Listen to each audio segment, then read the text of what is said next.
Paper leak और इस मामले में अब बड़ी कार्रवाई हो रही है। पेपर माफिया का नाम भी सामने आ गया है। जैसा अभी आप खबर देख रहे थे, मनीष यादव ये मास्टरमाइंड बताया जा रहा है इस पेपर को लीक करने का। पेपर इसने डिस्ट्रीब्यूट किया था और इसको राजस्थान के एसओजी ने हिरासत में ले लिया है। जयपुर से मनीष यादव को हिरासत में लिया गया है। तो अपने आप में बहुत शर्मिंदगी की खबर है, बहुत बड़ी खबर है। लाखों बच्चों पर इसका प्रभाव पड़ेगा। सिर्फ बच्चे नहीं, उनका पूरा परिवार, उनके माता पिता इससे मानसिक त्रास में आएंगे। 22 लाख 23 लाख बच्चों ने यह पेपर दिया था। नीट का पेपर एक बार फिर लीक हो गया। 2024 में भी यही एग्जाम लीक हुआ था।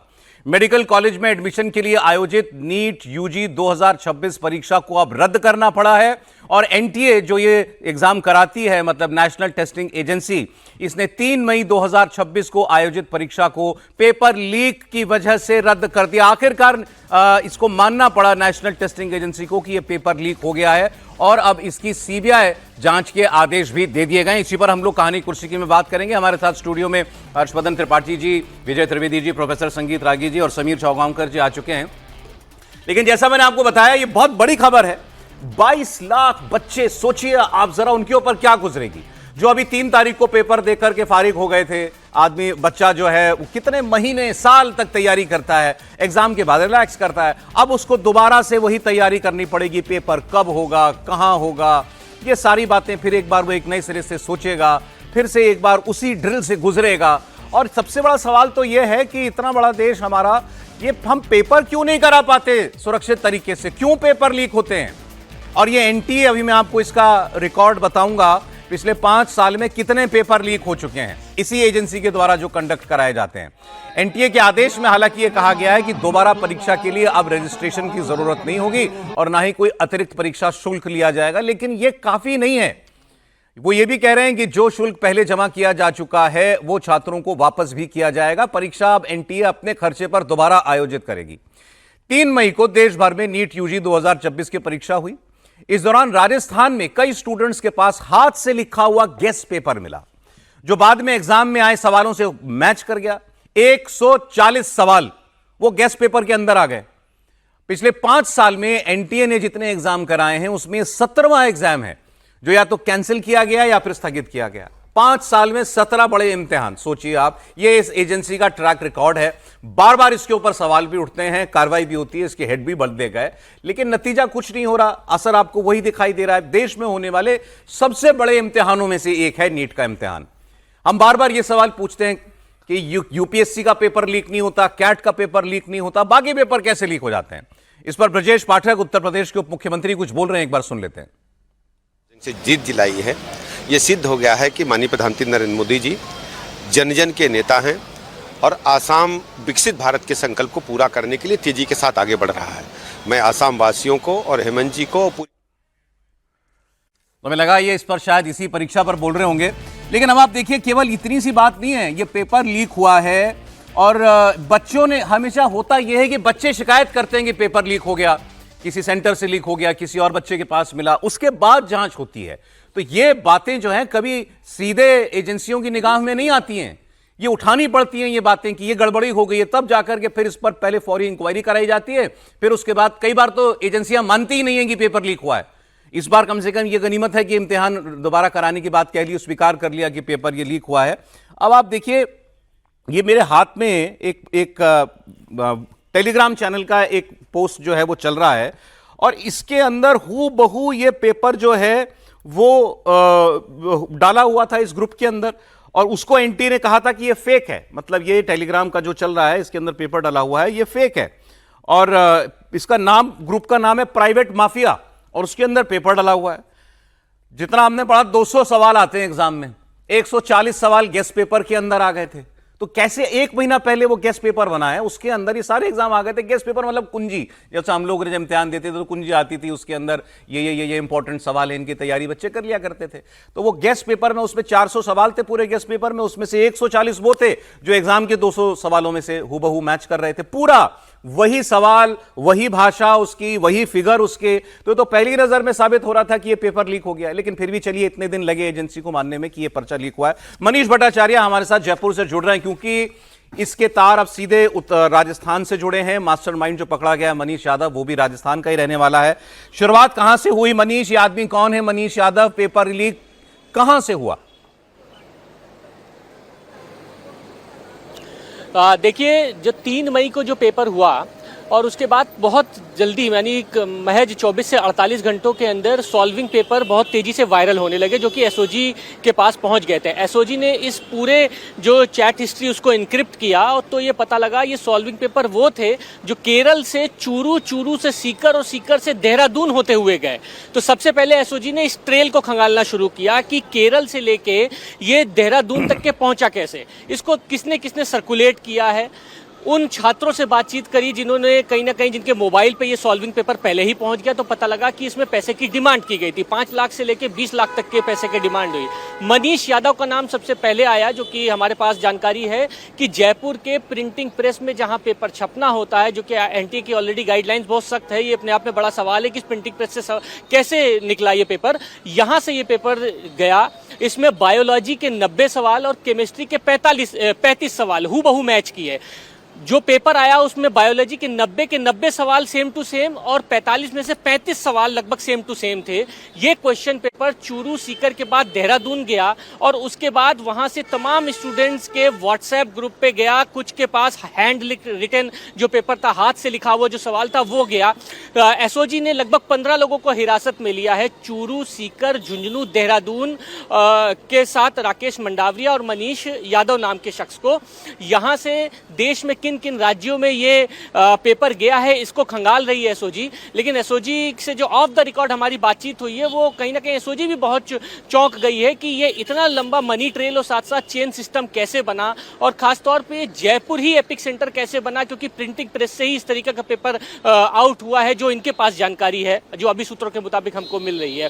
तो इसमें लगभग 15 लोगों को हिरासत में लेकर ये तो क्लियर हो गया ना मनीष कि ये पेपर प्रिंटिंग प्रेस से लीक हुआ और जयपुर। जी हाँ, बिल्कुल, लगभग ये क्लियर है और एसओजी इस पूरे मामले पर जांच कर रही है। और जो हमारी बातचीत, अभी मैं एसओजी के ऑफिस के बाहर ही खड़ा हूँ, उसमें जो मुझे जानकारी मिल रही है कि सीबीआई को ये पूरा केस हैंडओवर करने से पहले एसओजी इस पूरे मामले को दर्ज करेगी और लगभग एसओजी ने इस पूरे मामले को खुलासा कर दिया है। और देर रात को जो हमारी बातचीत हुई, एसओजी भी कह रही थी कि 1-2 दिन में हम इसमें बड़े नाम का खुलासा कर सकते हैं, क्योंकि इसमें एक बहुत लंबी चेन बनी हुई है और ये चेन यहाँ से लेकर तमाम राज्यों से जुड़ी हुई है। लेकिन इसका मास्टरमाइंड जयपुर से ही है और जयपुर से उसको हिरासत में ले लिया गया और खुलासे कई बड़े हो सकते हैं। सौरभ, अब एक बात बस और बता दिए, कई राज्यों में बड़ी सख्ती हुई जब पहले बड़े पेपर इम्तिहान 2024 में भी ये पेपर लीक हुआ था, तो कई सख्त कानून भी बनाए गए, उम्र कैद का प्रावधान भी किया गया। राजस्थान में क्या स्टेप्स लिए गए थे कि ऐसे वाकये ना हो? देखिए, राजस्थान में भजनलाल सरकार ने दावे बहुत किए थे कि भाई ठीक है, ये जो उनकी सरकार में किसी तरीके से एक टास्क फोर्स बनेगी, टास्क फोर्स पूरी निगरानी करेगी कि जो एग्ज़ाम होता है, एग्ज़ाम सेंटर के आसपास कोई भी साइबर सेंटर जितने भी हैं उनकी निगरानी की जाएगी। टास्क फोर्स देखेगी कि कोई जितने भी साइबर क्राइम के जो अड्डे हैं उन पर निगरानी की जाएगी, पेपर सेंटर को किसी तरीके से हैक ना किया जाए। ये तमाम दावे धरे के धरे रह गए। और सबसे बड़ी बात है कि एनटीए की गाइडलाइन है कि जहाँ पेपर जहाँ से निकलता है वहाँ सीसीटीवी से निगरानी की जाती है, मॉडरेट पूरा किया जाता है उस पूरे सेंटर को। वहां से ही अगर पेपर लीक हुआ तो सवाल सबसे पहले तो सरकार की कार्यप्रणाली पर खड़ा होता है, प्रशासन के ऊपर खड़ा होता है। और चूंकि जो दावे भजनलाल सरकार कर रही थी कि पेपर लीक माफियाओं को उन्होंने रोका है, पेपर लीक नहीं होगा, अब कहीं ना कहीं उन दावों की हवा निकलती हुई दिखाई दे रही है। लेकिन एसओजी कहीं ना कहीं बहुत कॉन्फिडेंट है। एसओजी ने कहा है कि ये बहुत बड़ा तार है और ये जो नेटवर्क इन्होंने पकड़ा है इसमें कई बहुत बड़े नाम है और ये महज 4 दिन के अंदर उन्होंने ये पूरी उपलब्धि हासिल की है, जिसमें मास्टरमाइंड से लेके दूसरे राज्यों में जो लोग पेपर लीक का काम कर रहे थे लगातार उनका कनेक्शन है, उसको कहीं ना कहीं खोलने की बात सामने आई है। मनीष, आपका शुक्रिया पूरे अपडेट के लिए। लेकिन क्या करें, अब अगर आप पकड़ भी लेंगे चोर को तो जो नुकसान होना था वो तो हो गया। परीक्षा तो आपको दोबारा ही करानी पड़ेगी, वो लाखों बच्चों के ऊपर वो जो टॉर्चर होना है वो तो अब होगा ही। हमारे साथ तो प्रोफेसर साहब मौजूद हैं। प्रोफेसर साहब की सारी जिंदगी यही सब इम्तिहान वगैरह करते कराते देखते गुजरी है। सर, बड़ी शर्म की बात है, हम पेपर लीक हो जाना मतलब, और इतनी एजेंसियां इसके अंदर हैं। अब तो आपने इम्तिहान कराने की स्पेशलाइज्ड एजेंसी बना रखी है, तब यह हाल है। बहुत शर्मनाक, बहुत शर्मनाक। और कुछ नहीं, एक ही चीज़, एक ही शब्द का प्रयोग किया जा सकता है। एक बहुत बड़ा शिक्षा माफिया इस देश में काम कर रहा है और एनटीए जो है वो इनकॉम्पिटेंट, मैं फिर दोहरा रहा हूँ, पूरी तरीके से इनकॉम्पिटेंट लोगों के हाथ में है। मैं फिर दोहरा रहा हूँ, 4 बार मुझे बोलने का, 10 बार बोलने का मन करता है। कुछ ऐसे शब्द मिलने का भी मन कर रहा है जो बोला नहीं जा सकता है, उनके लिए ये शब्द है। मतलब आप सोच सकते हैं लाखों बच्चों के बच्चों पर क्या असर पड़ा होगा, माँ बाप पर क्या असर पड़ता होगा। कई ऐसे गरीब बच्चे हैं जो अपने बच्चों को भेजते हैं शहरों में ताकि वो एग्जाम की तैयारी करें, और 3 महीने का ही खर्चा चला सकते हैं, वो चौथे महीने का खर्च नहीं चला सकते हैं। मैं ऐसे परिवारों को जानता हूं, मैं ऐसे बच्चे हमारे पास आते हैं कॉलेज यूनिवर्सिटी में आकर के बात करते रहते हैं, वो अफोर्ड नहीं कर सकते। अब जरा उनकी स्थिति को देखें कि उन पर क्या बीतता होगा। मुझे बताइए 6 महीने बाद। अब इसका कारण क्या है? हाँ, इसका जो गाइडलाइंस बनी है उसमें कहां चूक है? मैं देखिए, गाइडलाइंस आप जो बनाते रह जाइए, यदि आप माफियाओं को नहीं तोड़ सकते हैं, यदि आपका सेंटर कंप्रोमाइज्ड है, सेंटर ही कंप्रोमाइज होता है। और बहुत बताता हूं बहुत बारीकी क्या है। क्या जब से ये ऑनलाइन हुआ है, और आप ऑनलाइन में सारे इम्तिहान ऑनलाइन होते हैं, ऑनलाइन होते हैं, कंप्यूटर पे बैठ के दिए कंप्यूटर पे बैठ के होते हैं। अच्छा, ऑनलाइन है। ऑनलाइन में सेंटर्स पर जो सुनने में आता है, क्या होता है बताते हैं लोग, सेंटर जब कंप्रोमाइज होता है तो उनके लोग अलग बिठाए जाते हैं, कंप्यूटर पे काम वो कर रहे होते हैं, कोई और काम हो कर रहा होता है, कैसे हो रहा होता है, बट पूरा का पूरा घपला होता है। और ये चीजें बहुत सारे, जब से ये ऑनलाइन एग्जामिनेशन शुरू हुआ है, हम लोग जब क्वालिटी देखते हैं बच्चों का तो लगता है यार ये पास करके कैसे आ गए हैं, ये कैसे मतलब हुआ क्या कोई है? ना कोई चोरी हो रही है उसमें। लगता है ये पास कर ही नहीं सकते, इसके बावजूद यहां पर आकर के खड़े अब क्या है इलाज इसका? मैं आपको बता दूं, इस पर अब पॉलिटिकल लोग भी जो है इन्वॉल्व हो रहे हैं। दिल्ली के अंदर प्रदर्शन किया जा रहा है, कांग्रेस की छात्र इकाई एनएसयूआई उसने प्रोटेस्ट किया है, और उसका आरोप है कि 4 साल पहले सरकार ने अगर एक्शन ले लिया होता तो इस किस्म की वारदातें जो हैं वो लगातार नहीं हो रही होती। अब लेकिन क्या करे सरकार? तो आप आदमी के मन से लालच तो नहीं निकाल सकते, तो आपको कोई व्यवस्था ही देनी पड़ेगी। और वो क्या इतनी बड़ी चीज है जो दी नहीं जा सकती? त्रिपाठी जी, नहीं, सबसे पहले तो ये कि आपने भी कहा कि चोर पकड़ भी लेंगे तो क्या होगा। कतई चोर नहीं पकड़ लेते, पिछली बार भी चोर नहीं पकड़े गए थे, और इस सरकार की नाकामी है कि इस बार भी नहीं पकड़े गए। शिक्षा मंत्री धर्मेंद्र प्रधान इस बार भी हैं, पिछली बार भी थे। क्या उन्होंने त्यागपत्र का प्रस्ताव तक दिया? क्या नहीं दिया? ये पाप है। अगर 22 लाख बच्चे, 23 लाख बच्चे किसी परीक्षा में बैठ रहे हैं, और उस परीक्षा का पेपर इस तरह से होने के बाद लीक होने की बात कही जाए, पहले लीक हो रोक लीजिए तब भी समझ में आता है, चलो ठीक है आपने करा लिया, लेकिन आपका एक तो सिस्टम ही नहीं। इसका मतलब या तो आप जानबूझकर परीक्षा का वो जो पेपर है, प्रश्न पत्र है, उसको लीक कराते हैं। जी जब आपको रोक रहा हूं, मैं भी चाहता हूं, अरविंद केजरीवाल बोल रहे हैं और शायद इसी विषय पर बोल रहे हैं, सुन लेते। हमारा एक छोटा सा घर होता था वहां पे हिसार में, ऊपर एक छोटा सा कमरा बनवा लिया था। 24 घंटे उस कमरे में बैठा मैं तैयारी करता रहता था। फॉर्चुनेटली उन दिनों में पेपर लीक नहीं हुआ करते थे। इतना गरीब परिवार होते हैं, वो गरीब परिवार, कोचिंग इतनी महंगी है, कोचिंग करने के लिए कई लोग दिल्ली आके रुकते हैं, दिल्ली में किराए की जगह लेते हैं बच्चे, अपने माँ बाप, कई लोगों के माँ बाप अपनी सोना गिरवी रख देते हैं, जमीन बेच देते हैं बच्चे को कोचिंग कराने के लिए, और उसके बाद अगर पेपर लीक हो जाए तो उससे बड़ा मैं समझता हूं कि धोखा किसी के साथ नहीं हो सकता। और ये नीट का पेपर पहली बार लीक नहीं हुआ, मेरे ख्याल से एक बार 17 में हुआ था, एक बार 21 में हुआ था, फिर एक बार 24 में हुआ था, और एक बार अब लीक हुआ है। 4 बार पेपर लीक हो चुका। तो पेपर ऐसे तो लीक होते नहीं है। इसका मतलब बहुत बड़े स्तर के ऊपर कुछ ना कुछ तो कल्यूजन है, मिली भगत है, पॉलिटिकल पेट्रोनेज है। मैं ये जानना चाहता हूं, जिन्होंने 2017 का पेपर लीक किया था वो आज कहां हैं? उनको सजा मिली? जिन्होंने 2021 का पेपर लीक किया था उनको सजा मिली? जिन्होंने 2024 का पेपर लीक किया, सबकी बेल हो गई, सारे बाहर हैं, सबको कह दिया गया अब अगले पेपर के लीक करने की तैयारी करो, और वो कर रहे हैं। पेपर लीक पे लीक पे ये चल क्या रहा है इस देश के अंदर? और मैं पूरी जिम्मेदारी के साथ कहता हूं, सरकार चलाना कोई आसान काम नहीं है, सरकार चलाना बहुत मुश्किल काम है। जिन लोगों से एक पेपर ठीक से नहीं होते बिना लीक करवाए, वो सरकार क्या चलाएंगे? मिले हुए हैं ये लोग। It is a case of complete कल्यूजन। लाखों करोड़ों बच्चों के भविष्य के साथ खिलवाड़ किया जा रहा है। उन सब बच्चों के साथ मेरी संवेदनाएं हैं और मैं उन सब बच्चों को बोलना चाहता हूं कि सड़कों के ऊपर उतरना पड़ेगा। यह सरकार केवल और केवल जन आंदोलन की भाषा समझती है और केजरीवाल आप लोगों के साथ है। Thank you.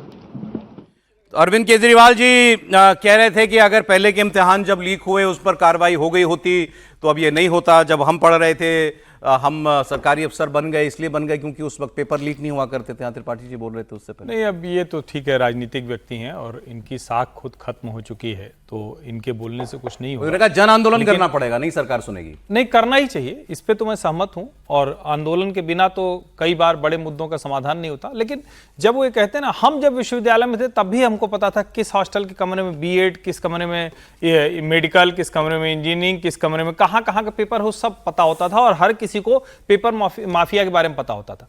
पहले की सरकारों में जब हम कहते हैं तो उस वक्त भी होता था, लेकिन चूंकि एक साथ कोई एग्जाम नहीं होता तो इसलिए चर्चा नहीं होती थी। ये भी जरा समझिए। अब मूल बात यह है कि हर जगह पेपर लीक हो रहा है। बच्चे तो मीम बनते हैं कि नौकरी का हो तो पढ़ाई का हो, सब पेपर लीक होता है। पेपर लीक होगा, पुनर्पेपर होगा, फिर से होगा, फिर हाईकोर्ट में जाएगा, सुप्रीम। मतलब जीवन आसान नहीं है बच्चों का। लेकिन ये जो सरकार सत्ता में है भारतीय जनता पार्टी की, इनके यहां का तो मंत्री का नाम भी नहीं पता चलता है। विधायक का टिकट किसको देते हैं ये भी नहीं पता चलता है। बड़ा फुल प्रूफ सिस्टम है। वो लीक तो नहीं होता। आप कह रहे थे सोल्यूशन बताइए ना, मैं सोल्यूशन बता रहा हूं। वो तो लीक नहीं होता है, जबकि उसमें तो सीधे सीधे पब्लिक जुड़ी होती है, फिर भी लीक नहीं होता है। इतने लोग कोशिश करते रहते हैं, फिर भी लीक। ये पेपर कैसे लीक हो जाता है? और ये जवाबदेही सीधे सीधे इसी सरकार की है ना। ये थोड़ी ना कहा जाएगा अच्छा उस वक्त हो गया था, फिर कुछ दिन शांत हो गए, फिर से हो जाएगा, फिर कहेंगे अच्छा ठीक कर देंगे। सरकार कानून बना देती है। अब तो कई राज्यों ने उम्र कैद सवाल कानून बनाने का है ही नहीं। ये कोई क्या नाम है, मंडावरिया और मनीष यादव, ये होंगे, ये तो छोटे लोग हैं ना। ये भी पाप में भागी ये भी हैं। ऐसे पाप में भागी ढेर सारे। लेकिन जो बड़ा पापी है वो कौन है? उस बड़े पापी का पता पिछले 10 वर्षों में लगा क्या? वो एक आदमी नहीं होगा ना, नहीं वो भी कई होंगे, होगा ना, कई होंगे। लेकिन टॉप पर तो कोई बैठा होगा। देखिए ऐसे इसको समझिए जरा। ये राजस्थान जयपुर की प्रिंटिंग प्रेस से लीक हुआ पेपर। अब प्रिंटिंग प्रेस में काम कर रहा है। हाँ। मैं बहुत अच्छे से ये पकड़ा गया, इसलिए हम कह रहे हैं जयपुर की प्रिंटिंग प्रेस बात कह रहा हूं। मैं दूसरी बात कह रहा था। जयपुर की प्रिंटिंग प्रेस में पेपर लीक हुआ, यह मैं मानने के लिए तैयार नहीं हूं कि यह मनीष यादव इसके मन में आया कि मुझे पेपर पता है और मैं बांट दूंगा। किसी को यह मालूम था कि पेपर छप कहां रहा है।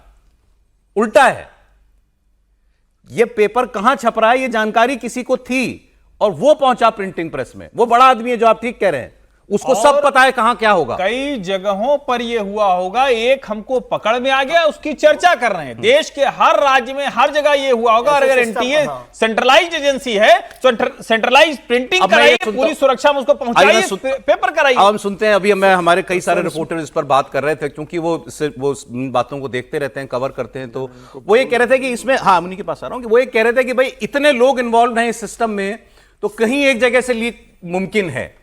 अब वो अब ये क्या इसका आप ही ने कहा ना, यूपीएससी करवाती है, कहीं आपने देखा है? कैट एक ही दिन करवाती है, कहीं होता है? नहीं होता है सब सिस्टम में, क्योंकि उन्होंने अपने सिस्टम को दुरुस्त कर रखा है। सर कितना लूप होल और कितना इसकी खुला खेल चल रहा है कि चुरू का एक लड़का जो केरल में MBBS कर रहा है, वो 1 तारीख को अपने दोस्त को शिखर में फोन करके कहता है कि मैं तुमको प्रश्न पत्र भेज रहा हूं, इसको हल कर लेना। ये 720 अंकों का, इसमें से 600 अंक के प्रश्न तुमको आने वाले हैं। और वही होता है जो चूरू केरल से भेजता है, वो MBBS कर रहा है लड़का, वो चूरू के लड़के को अपने शिखर के दोस्त को पेपर भेजता है 720 प्रश्नों का। एक प्रश्न 4 नंबर का होता है और 600 नंबर के प्रश्न वैसे के वैसे निकल कर आते हैं। इस तरीके से पूरे पेपर लगातार लीक होते जा रहे हैं। जिस तरीके से घर घर बैठे जा रहे हैं, व्हाट्सएप पे चल रहा है मेनी टाइम फॉरवर्ड करके, लोग मतलब इसकी कॉपियां कर कर लेकर जा रहे हैं कि भाई खुलेआम बिक रहा है ये पेपर। और मुझे लग रहा है कि जो परीक्षा करने वाले नीट के अधिकारी हैं, उनको मतलब ऐसे नीम बेहोशी में सवार, उनको खबर ही नहीं है कि पेपर कैसे लीक हो गया, कहां से लीक गया, कौन इसके अंदर शामिल है। सरकार भी नीम बेहोशी की हालत में, शिक्षा मंत्री नीम बेहोशी की हालत में कि चुप्पी साध कर बैठ गए। शिक्षा मंत्री को जिम्मेदारी लेकर सामने आके पत्रकार वार्ता लेकर इस बात का बताएं कि क्यों नीट के अंदर इतनी व्यवस्था लाने के बाद ये बात चले जा रहे हैं। आप बता सकते हैं यूपीएससी में कितने लोग बैठते हैं? तो लाखों लोग बैठते हैं, लाखों लोग बैठते हैं, 6-7 लाख बैठते हैं, 6-7 लाख ठीक है, 6-7 लाख बैठते हैं। आज तक कभी हुआ पेपर लीक की खबर आई? क्यों नहीं होता? कौन कराता है वो पेपर? बिल्कुल निश्चित रूप से यूपीएससी जब वो यूपीएससी यूपीएससी कराता है तो यूपीएससी जो सिस्टम इंप्लीमेंट करता है वही व्यवस्था आप नीट के अंदर क्यों लेकर नहीं आते? और मुझे लगता है कि भास्कर के अंदर अवधेश अकोदे ने इसके सीरीज की बहुत अच्छी स्टोरी करी इस पेपर लीक को लेकर लगातार किस तरीके से चल रहा था पूरा सिस्टम। प्रिंटिंग प्रेस के अंदर कहा जा रहा था कि भाई वो नीट के अधिकारियों ने चेक कर लिए कि वहां कोई नहीं होगी, सीसीटीवी कैमरे लगे, मोबाइल लेने की अनुमति नहीं थी। उसके बाद ये कहा जा रहा है कि वहां से धड़ल्ले से पेपर जो छपा है उसके पहले वो कॉपी हाथ से बना ली, हाथ से कॉपी उतारी लोगों ने और वो व्हाट्सएप लेकर जा रहा है कि ये प्रश्न आएंगे। तो इस तरीके से अगर खुला खेल हो रहा है और अजीब बात यह है कि इसमें एफआईआर नहीं हुई मामले में, एसओजी ने बिना एफआईआर के जांच की और वो प्रमाण जो है वो एनटीए को भेजे गए। बिल्कुल, और तब कोई एफआईआर तक दर्ज नहीं हुई इसके अंदर। अब आप सीबीआई जांच के रिकमेंड कर दे रहे हो। सर, है कोई तरीका कि वंस एंड फॉर ऑल इस पर लगाम लगे? देखिए, अभी तो हर्षवर्धन जी ने कहा कि शिक्षा मंत्री जी को जिम्मेदारी लेनी चाहिए। अभी आज ही तो फ्री हुए होंगे शायद शिक्षा मंत्री जी। अभी 3 महीने से कि आप ये बात उठाएंगे। 3 महीने नहीं तो महत्वपूर्ण बात है, मैं ये पहले भी उठा चुका हूं कि एक मंत्री जो है सरकार के पैसे पे, टैक्स पेयर के पैसे से किसी पार्टी के प्रभार में लगा हुआ हो, तारीफ करते रहे आपके भाई वो बड़ी मेहनत कर रहे हैं, इसकी जिम्मेदारी, इसका सवाल भी तो कभी होना चाहिए। ये सवाल मैंने पहले भी किया। कोई मंत्री जी धर्मेंद्र प्रधान से कोई बात नहीं है, ये विषय मंत्रियों का पहला काम ये है कि पहला काम अपने मंत्रालय देखे, वो कितने समय पहले गए थे, कब गए थे। तो वो इस्तीफा तो तब देंगे जब उनको जानकारी इस बात की हो और क्या हो रहा है। और ये मतलब केवल धर्मेंद्र प्रधान का मसला नहीं, ये पूरे सिस्टम का मसला है और इसमें बहुत सारे, और ये पैसे का मसला नहीं है सर। वो बच्चे लोग महीनों मेहनत करते हैं, साल मेहनत करते हैं और दूसरे सेंटर्स पे जाते हैं, उनके लिए एक शहर से दूसरे शहर में जाकर एग्जाम देना, उसके लिए तैयारी करना, उस परिवारों की चिंता। और उसमें क्या होता है कि जब ऐसे पेपर लीक, और ये आज तो ये हो गया, लीक हो गया, बहुत बार होता है कि लीक का पता नहीं पड़ता, बहुत बार होता है कि वो एजेंसी उसको मानने को तैयार नहीं होती है, तो उससे सारा का सारा सिस्टम गड़बड़ होता है कि जो मेहनती लोग हैं, जो ईमानदार लोग हैं, वो नहीं कर रहे।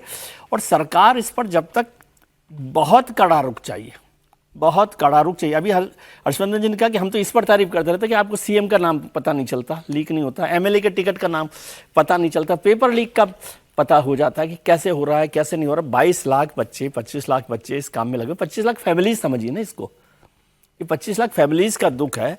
उस पर आज हम लोग गुस्सा हैं क्योंकि हम लोग इस बात को समझते हैं कि कैसे परिवार कर रहे हैं, लेकिन क्या सरकारों में इस बात पर कोई बहुत गंभीर चिंता होती है? 17 पेपर जिस एजेंसी से लीक हो जाए उसमें क्या किया गया, क्या मतलब वो, मैं उसके चेयरमैन की बात नहीं कर रहा हूं, क्या पूरे सिस्टम पर कभी ये बात हुई कि कैसे इसको बदला जाएगा? इसको छोड़ दीजिए कि वो उसको इस्तीफा देना है कि नहीं देना है, लेकिन 17 पेपर किसी एजेंसी के 5 साल में लीक हो जाए तो क्या उस सिस्टम में बदलाव पर कुछ बड़ा काम किया गया है? ये बिल्कुल ठीक बात। तो वो महत्वपूर्ण सवाल है, उन पर कैसे चर्चा हो रही है। और ये ठीक कह रहे हैं ना कि वो लड़का केरल से चूरू से जयपुर, सीकर, कितना, और मध्य प्रदेश, सब जगह पर हो रहा है, तो वो कैसे लीक हो रहा है, कितना बड़ा सिस्टम काम कर रहा है। और इसमें बहुत सारे और सेंटर एक्चुअली बताते हैं, इसमें इंडिविजुअल पर मैं जाना नहीं चाहता क्योंकि एक्चुअली मेरी सुई सर वहीं अटक गई है। यूपीएससी और कैट का पेपर क्यों नहीं लीक होता? हालांकि आप चाहते हैं कि वो भी होने एक लग और जाए। रोचक जानकारी आपको दे दूं सौरभ जी। हाँ, जो यूपीएससी के चेयरमैन थे प्रदीप जोशी जी, वही एनटीए के चेयरपर्सन बताइए। और डीजी हैं सुबोध सिंह, और शायद इसीलिए लाया गया होगा। इसीलिए लाया गया होगा उनको।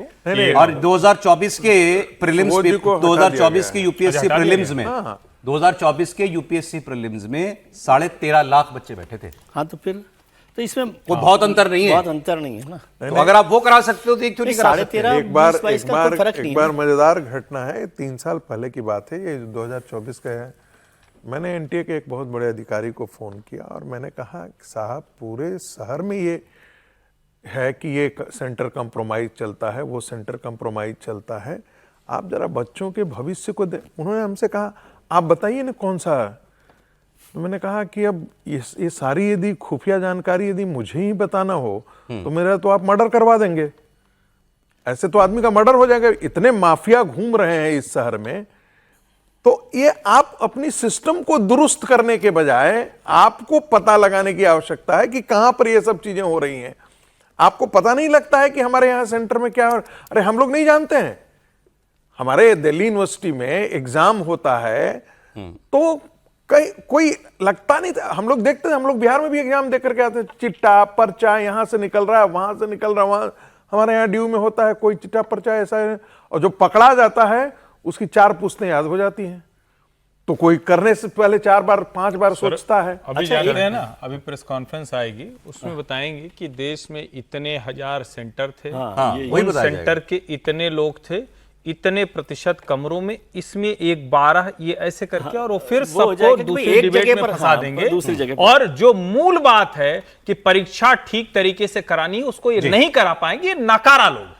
अच्छा, एक हैरानी नहीं, मुझे इस मैं बात फिर पर कह रहा हूं, भारत सरकार की भर्ती जिस इम्तिहान से होती है वो क्यों वो नहीं सुरक्षित होता? तरीके से हो जाता है। कुछ नहीं हो सकता, ये तो संभव ही नहीं है ना। फिर दुनिया के दूसरे देशों के मुकाबले हम कैसे विकसित भारत बन ठीक जाएंगे? है, एक ब्रेक ले लेते हैं एक दर्शक मैं बहुत ओवर हो गया, ब्रेक के बाद बात कर लेंगे। दर्शक ने भेजा है, कहा कि भाई अमेरिका में जितने डॉक्टर जाते हैं वो एंट्री करने एक साथ पूरे विश्व में एग्जाम होता है, सर, एक वो ब्रेक के लिख बाद नहीं बात करता अगर है, इस पर यहाँ आप पर चाहेंगे लिख तो हो और जाता बात। है। 24 घंटे के अंदर अंदर प्रधानमंत्री ने 2 बार वही अपील की कि देश थोड़ा किफायत में चले, और इसको लेकर के बहुत बहस हो रही है हमारे देश में।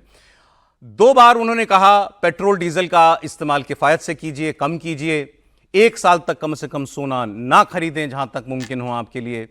प्रधानमंत्री मोदी ने पहले हैदराबाद में ये बातें की थी, फिर कल उन्होंने वडोदरा में लोगों से यही अपील की कि जहां तक मुमकिन हो डीजल पेट्रोल के उपयोग को कम करने की कोशिश कीजिए, मेट्रो में चलिए, इलेक्ट्रिक बसों में चलिए, पब्लिक ट्रांसपोर्ट का इस्तेमाल कीजिए, कार पूलिंग का इस्तेमाल कीजिए, वर्क फ्रॉम होम के कल्चर को एक बार फिर, जैसे कोविड में हम लोगों ने बढ़ावा दिया था, जहां तक मुमकिन हो जो लोग भी घर से काम कर सकते हैं वो घर से काम करें ताकि आने जाने में तेल ना ज़ाया हो। ऑनलाइन मीटिंग्स करें। उन्होंने स्कूलों को भी ये सलाह दी है कि स्कूल्स भी अब ऑनलाइन कराए जा सकते हैं, बच्चों को घर में बैठ करके पढ़ाएं। इसके अलावा प्रधानमंत्री ने देशवासियों से एक खास अपील की जिसको लेकर के खास रिएक्शंस भी आ रहे हैं। सोना ना खरीदिए, कि सोना 1 साल तक मत खरीदिएगा। साथ ही 1 साल तक विदेश की यात्रा को भी टालने की बात उन्होंने की है। घूमने के लिए जाना है, बच्चों की गर्मियों की छुट्टियां होने वाली हैं, देश में जाइए घूमने के लिए। बाहर जाएंगे तो आपको विदेशी मुद्रा खर्च करनी पड़ेगी। उन्होंने किसानों से भी ये कहा है कि फर्टिलाइजर की जगह नेचुरल खेती करने पर बढ़ावा दें, उस पर जोर दें। इसके अलावा प्रधानमंत्री ने लोकल फॉर वोकल अपनी अपील में शामिल करते हुए कहा कि विदेशी ब्रांड्स की जगह स्वदेशी उत्पादों को खरीदने की अपील करें।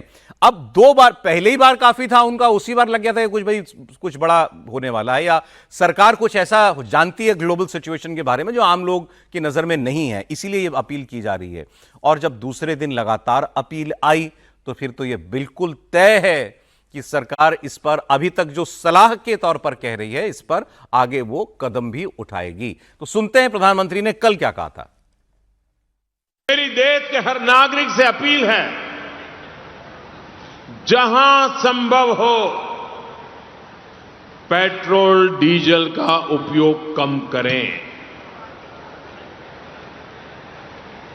मेट्रो का उपयोग करें, इलेक्ट्रिक बस और पब्लिक ट्रांसपोर्ट का अधिक इस्तेमाल करें। यह जरूरी है कि सरकारी और प्राइवेट दोनों ही दफ्तरों में वर्चुअल मीटिंग्स और वर्क फ्रॉम होम को प्राथमिकता दी जाए। मैं कुछ स्कूलों से भी आग्रह करूंगा कि कुछ समय के लिए ऑनलाइन क्लासेज की व्यवस्था पर काम करें। खाने के तेल पर भी देश की बड़ी विदेशी मुद्रा खर्च होती है। अगर हम थोड़ा संयम बरतें, तेल की खपत कम करें, खाने के तेल की, तो इससे देश और हमारी सेहत दोनों को लाभ होगा। डीजल पंप की जगह सोलर पंप्स का उपयोग बढ़े,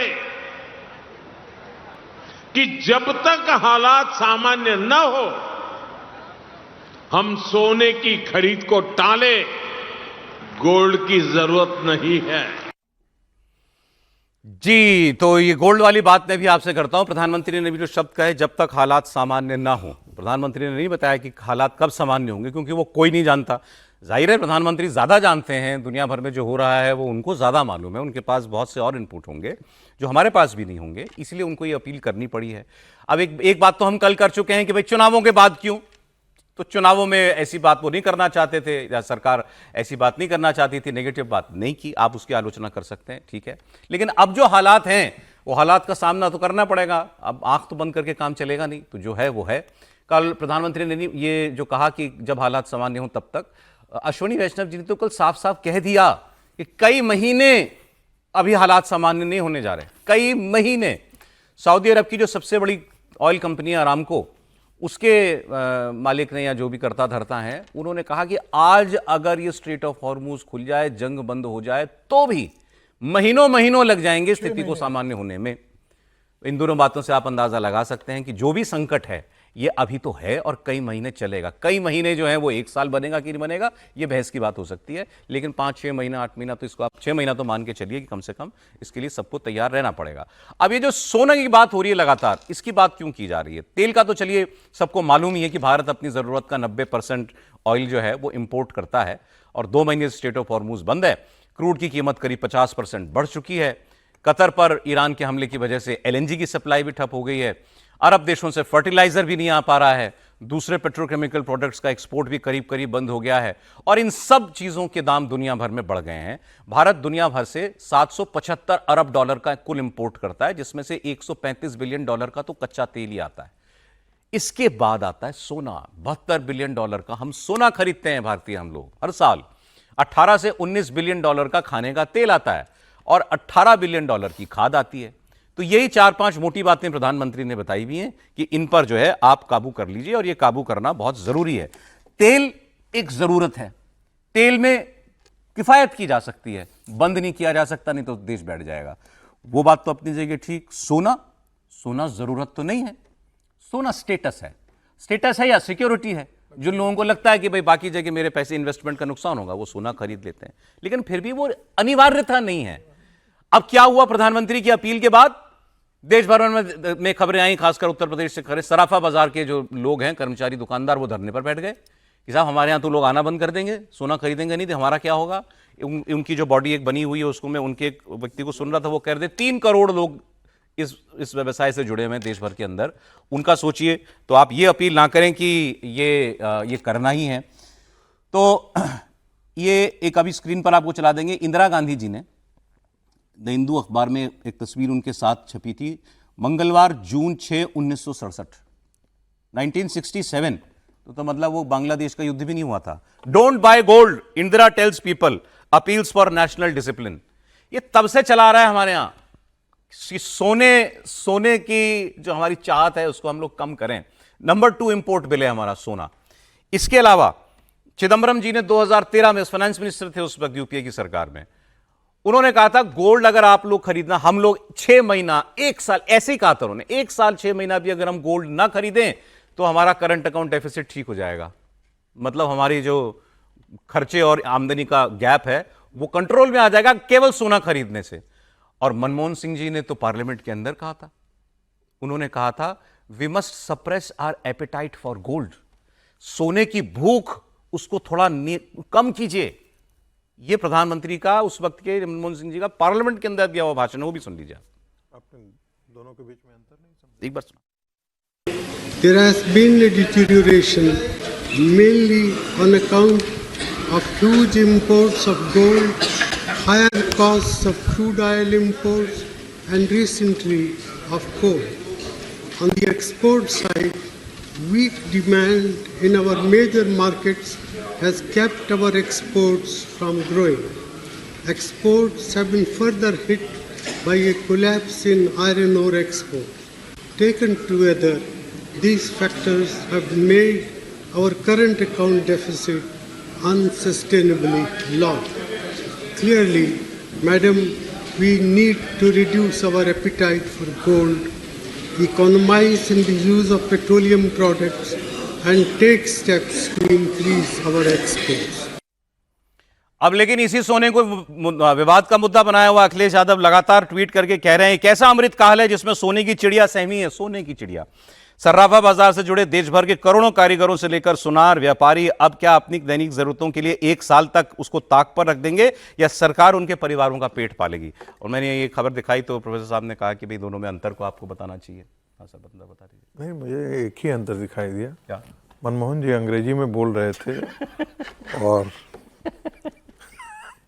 प्रधानमंत्री शुद्ध देसी भाषा में, इसी को कहते हैं ना अंग्रेजी में आप गाली भी दे देते हैं ना तो वो उतना थोड़ा ये नहीं लगता है, और हिंदी में वही उसका शब्दानुवाद करके बोलते बोला अरे तुमने गाली दे दिया, और अंग्रेजी में वही बात बोल देते हैं हम। अब वो यहाँ पर बोलेंगे नहीं क्योंकि वो नेशनल चैनल पे चला जाएगा, नहीं तो हम कई उदाहरण यहाँ पर दे सकते थे। वैसे देखिए मूल बात यह है कि प्रधानमंत्री जी साफ ये नहीं कह रहे हैं कि आप सोना बिल्कुल ही मत खरीदिए, उन्होंने उस पर जोर दिया है जरूरत नहीं हो तो, जरूरत है तो खरीदिए ना भाई, शादी में जरूरत होती है खरीदिए, लेकिन जरूरत नहीं है नहीं, तो उन्होंने शादी ब्याह से भी कहा है कि बचिए मत खरीदिए। बचिए, मैं 25 तोला दे रहे होंगे, 40 तोला दे रहे हो तो उसमें आप कमी तो कर ही सकते हैं ना, तो वो तो काम कर सकते हैं। उससे होगा कि हमारा जो इंपोर्ट बिल है वो हमारा कम जाएगा, हमारा फॉरेन एक्सचेंज पर दबाव थोड़ा कम पड़ जाएगा।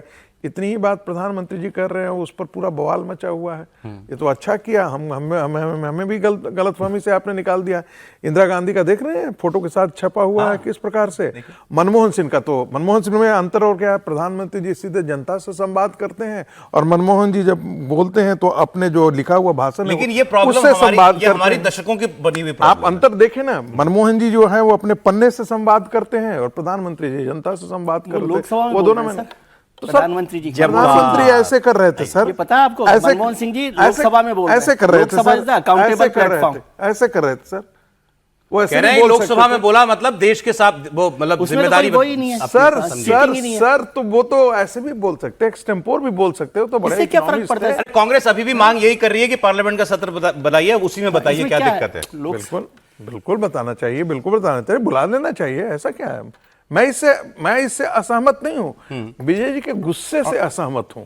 नहीं, आप जो कह रहे हैं कि प्रधानमंत्री जी ऐसे बोल रहे हैं, वो तो लोकसभा में बोल रहे हैं, वो तो एक अकाउंटेबल प्लेटफॉर्म है देश का। उसको मान लेते हैं, छोड़ मुद्दा वो नहीं ना, दोनों में अंतर तो है ना कि वो अंग्रेजी में बोल रहे थे और वो हिंदी में बोल रहे थे। बात वो जगह जहां पर अनअकाउंटेबिलिटी है पार्लियामेंट, वहां बोल रहे हैं। हाँ, इसलिए कह रहा हूं मैं भाई, वो गुस्सा नहीं है। सबसे बड़ा है कि दुनिया देश से संवाद कर रहे हैं प्रधानमंत्री, लोकसभा खुले मन से कर रहे हैं। जगह है, पता नहीं आप कैसे समझते हैं। नहीं, लोकसभा देश से संवाद करने की अकाउंटेबल जगह है, और वो बाहर जो बोला जा रहा है वो अनअकाउंटेबल जगह। अरे सर सही, आइए छोड़िए, तो ये फिर हम लोग पॉलिटिक्स में दूसरे इशू पर बात करें। बात तो चलिए, प्रधानमंत्री ने वही कही जो इंदिरा गांधी ने कही थी, जो मनमोहन सिंह ने कही थी, जो चिदम्बरम जी ने कही थी।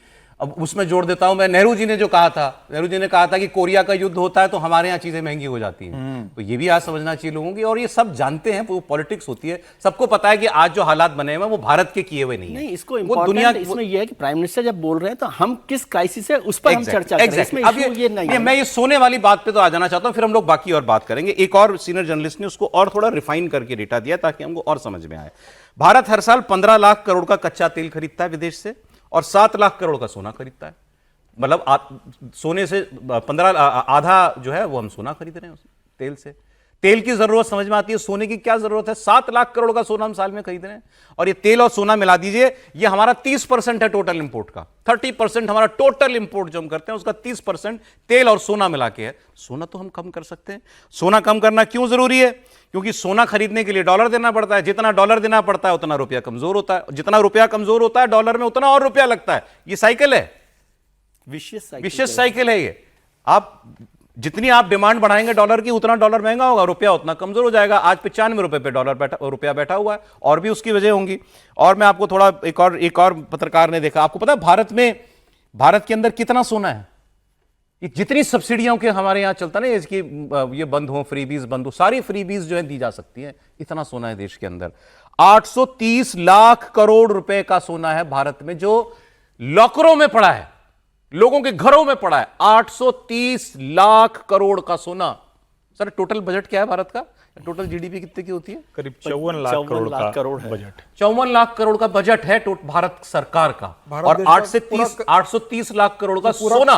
देश का कर्जा सोने में चलो जंग नहीं लगता, धूल तो लगती है, वो धूल खा रहा है, पड़ा हुआ है बेकार। 50,000 टन सोना जो है वो रखा हुआ है, धूल भी नहीं लगती है। धूल भी नहीं लगती। चलिए बताइए, जीडीपी का 1.5% जो है हमने 2024-25 में 58 अरब अमेरिकी डॉलर का खरीदा था। हमारे जीडीपी का 1.5% का आयात था। ये हालात हैं सर, बताइए। सर जी, लेकिन बड़ा कैच 22 का मसला है। इसीलिए नेहरू जी के कहने पे भी, इंदिरा जी के कहने पे भी, और अब मोदी जी के कहने पे भी जनता मान जाएगी, इसमें मुझे संदेह है। जो प्रधानमंत्री कह रहे हैं वो एकदम दुरुस्त बात है। और दोनों दरअसल है, दोनों डॉलर को मजबूत करने और रुपए को कमजोर करने का मसला, लेकिन दोनों में अलग है। क्रूड वाला या गैस वाला या जो दूसरी ऐसी चीजें आयात करने की है, खाद वाला, उस सब का साइकिल है, वो प्रोडक्टिविटी प्रोडक्ट है। यानी एक चीज हम लेकर आते हैं और उससे आगे उत्पादन बढ़ता है, उससे आगे मैन्युफैक्चरिंग होती है, उससे जीवन चलता है। दूसरा डेड प्रोडक्ट है। डेड प्रोडक्ट का एक बड़ा हिस्सा है जो हमारी परंपरा में है, अक्षय तृतीया पे खरीद लो, घर में शादी हो गई खरीद लो, पत्नी को गिफ्ट दे दो, गर्लफ्रेंड को गिफ्ट दे दो, किसी भी वक्त दे दो। अब ठीक है, वो तो एक अलग हिस्सा हो गया, लेकिन दूसरा एक हिस्सा क्या है जिसकी चर्चा बड़ी कम होती है, एक बहुत बड़ा चोरों का, बेईमानों का हिस्सा है जो सिल्ली खरीद के, बिस्किट खरीद के रखते हैं।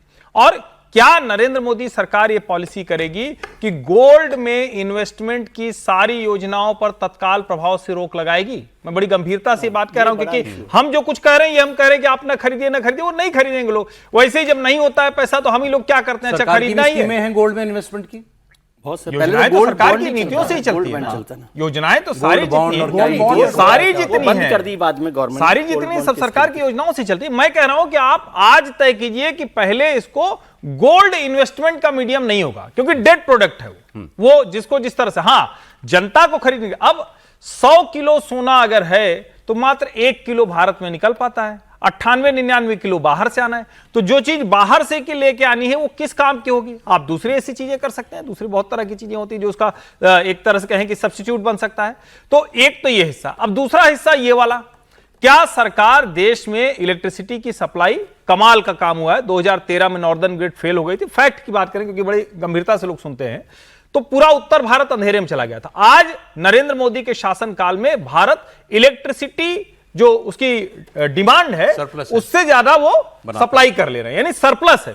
अब एक उसमें चीज है, क्या हम गैस का कनेक्शन यानी सिलेंडर से जो लेते हैं, पीएनजी से जो लेते हैं, और जो इंडक्शन पे बनाएंगे, इंडक्शन वाला सस्ता कर सकते हैं? अगर सस्ता कर सकते हैं तो साल भर के भीतर लक्ष्य रखिए कि पीएनजी के अलावा जितने एलपीजी कनेक्शन है वो खत्म हो जाए, जो हमने अभी पिछले कुछ समय। एलपीजी वाले या तो एलएनजी पे जाएं, एलपीजी वाले या तो पीएनजी पे जाएं या तो पीएनजी पे जाएं या फिर इंडक्शन ले लें। तो ये काम कर सकते हैं क्या? अब ये दोनों काम अगर करने का कोई एक मैप लेकर सरकार आए तो मुझे प्रसन्नता हो। प्रधानमंत्री जो कह रहे हैं उससे 100% में पाइप नेचुरल गैस का तो काम बहुत जबरदस्त, वो तेजी से चल रहा है, लाखों नए कनेक्शन लग रहे हैं। और अभी जब ये क्राइसिस आई तो उस वक्त सरकार ने तय किया और लोगों को कहा, तो सारे जो बैरियर थे वो हटा दिए। एक चीज और बता दीजिए, क्योंकि ये मामले आप ज्यादा समझते हैं हम सबसे, कि ये जो उन्होंने और सुझाव दिए हैं, वर्क फ्रॉम होम कीजिए, कारपूलिंग कीजिए, मतलब कारपूलिंग तो चलिए दफ्तर आदमी जाएगा तो कैसे भी जाए, दफ्तर तो पहुंच रहा है, लेकिन ये work from home, online education, इस सबसे प्रोडक्टिविटी पे असर नहीं पड़ेगा? नहीं, देखिए, एक तो एक ही पीएम जो कह रहे हैं वो खतरा उनको दिख रहा हो कि अगर युद्ध इसी तरह से चलता रहा तो मुश्किलें आएंगी। और भी एक दो खतरे अलग अलग तरह के, कहीं कोई वायरस, कहीं कोई मुश्किल, वो सब दुनिया के अलग अलग हिस्सों में चल रहा है। हम अभी पूरी तरह सुरक्षित हैं, लेकिन ये तो संभव नहीं है। हाँ, जो ये कर सकते हैं वो करें, लेकिन जहां वर्कर है, जहां लेबर फोर्स है, वो तो वर्क फ्रॉम होम नहीं कर सकता है ना भाई। वर्क फ्रॉम होम तो वो कर सकता है जो कहीं कनेक्ट हो जाएगा, किसी ऑनलाइन मीडियम से जुड़ जाएगा, कहीं से वर्चुअल या वीडियो कॉन्फ्रेंसिंग कर लेगा। उसका हिस्सा मात्र 8 से 10% है। वो भी बहुत है जी, 80 से नहीं, वो हो जाए तो बहुत अच्छा, क्योंकि वही सबसे ज्यादा कंज्यूम करता है। कंपनियों ने खबर ही। और एक और चीज, सॉरी, एक और चीज, क्योंकि वो उसके बिना बात नहीं बनेगी। एक तो ये है कि भाई साहब लोग वो चल पड़े हैं। अब अभी मध्य प्रदेश का कोई पाठ्य पुस्तक निगम का अध्यक्ष बना है, वो बताएंगे, 700 गाड़ी का काफिला लेके गया है। जा रहा था मैं उसके लेकिन मूल क्या कि नेताजी अगर स्कूटी से भी चलेंगे तो पीछे काफिला। तो और क्या हम पब्लिक ट्रांसपोर्ट को उतना अवेलेबिलिटी करा पा रहे हैं? देखिए, 2 काम तो किए ही जा सकते हैं ना। आईटी कंपनियां घर से काम कर सकती हैं, मैं देख भी रहा था, कुछ आईटी कंपनियों ने निर्देश दे भी दिया। एक्चुअली वो सरकार से कह रहे हैं कि आप गाइडलाइन इशू कर दीजिए कि ये सेक्टर जो है ये मैक्सिमम वर्क फ्रॉम होम कराएगा। आईटी वाले तो पहले भी कराते थे, तो वो करा सकते हैं। स्कूलों के लिए भी गाइडलाइन सरकार अगर जारी कर दे, मैंडेटरी कर दे ना, कि भाई आने वाले वक्त में कुछ इतने महीनों के लिए अब ऑनलाइन ही होंगी क्लासेस, जैसे कोविड में होती थी। तब तो साल भर हुई हैं और ज्यादा हुई हैं, अभी भी कराई जा सकती है, बट इसके लिए सरकार को गाइडलाइन देनी पड़ेगी, सलाह नहीं।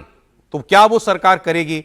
ये भी निर्देश दिए गए। केंद्र सरकार ने अपने मंत्रियों को कहा है कि कारों के काफिले में वाहन कम करें, निजी वाहनों से आने वाले सरकारी कर्मचारी कारपूलिंग से आएं, और इलेक्ट्रिक बसें भी चलाई जाएंगी कुछ रूट्स पर, ताकि वो कर्मचारी जो हैं वो उससे आ सकें।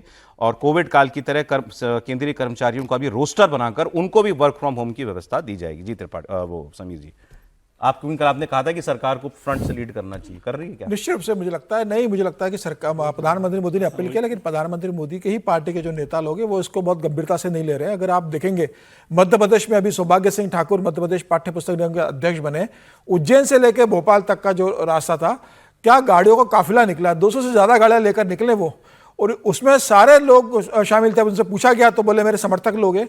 भाई आप कोई मुख्यमंत्री की शपथ ग्रहण में नहीं जा रहे हो, आप एक मध्य प्रदेश पाठ्य पुस्तक निगम के एक बोर्ड के अध्यक्ष बनाए गए हो और इतना बड़ा काफिला लेकर जा रहे हो। जब प्रदेश के प्रधानमंत्री अपील कर रहे हैं कि इसकी जरूरत नहीं है, आप तेल बचाइए। और मुझे लग रहा है कि मध्य प्रदेश के मुख्यमंत्री मोहन यादव को ध्यान में रखना चाहिए कि भाई जो प्रधानमंत्री ने अपील किया तो आप ये सुनिश्चित करें कि आपके विधायक, आपके मंत्री, आपकी पार्टी के नेता जहां तक हो सके इसमें कटौती करें। और भारतीय जनता पार्टी के तमाम राज्यों की सरकारों से भी मैं अपील करूंगा कि भाई प्रधानमंत्री जो कहा उसे लेके थोड़ा अपने काफिले में कटौती करें। आज भी अगर आप देखेंगे तो एक विधायक 5-5, 6-6 गाड़ी लेकर चल रहा है, मंत्री 10 से 12 काफिलों के अंदर चल रहा है। तमाम तरह की जो सुख सुविधाएं गाड़ियों को लेकर जो पहले से चली आ रही थी वो बदस्तूर जारी है। मुझे लगता है कि इसका असर पहले भारतीय जनता पार्टी के मुख्यमंत्री के जो काफिले हैं, जो मंत्रियों के काफिले, उसमें कटौती करें। जनता के भी संदेश जाएगा कि भाई इसको गंभीरता से लिया जा रहा है और देश की जनता तो प्रधानमंत्री मोदी के साथ है। राइट सर, एक बार विजय जी की बात भी आ जाए इस पे। जी सर। नहीं, मैं इस पर बहस नहीं होनी चाहिए कि प्रधानमंत्री ने जो कहा है वो ठीक है कि नहीं है। वो उस देश के आर्थिक संकट को समझ के या जो भी हमारे सामने संकट आने वाले हैं उसकी बहस हमने कल कर ली कि भी चुनाव से पहले कहा कि नहीं कहा, वो है।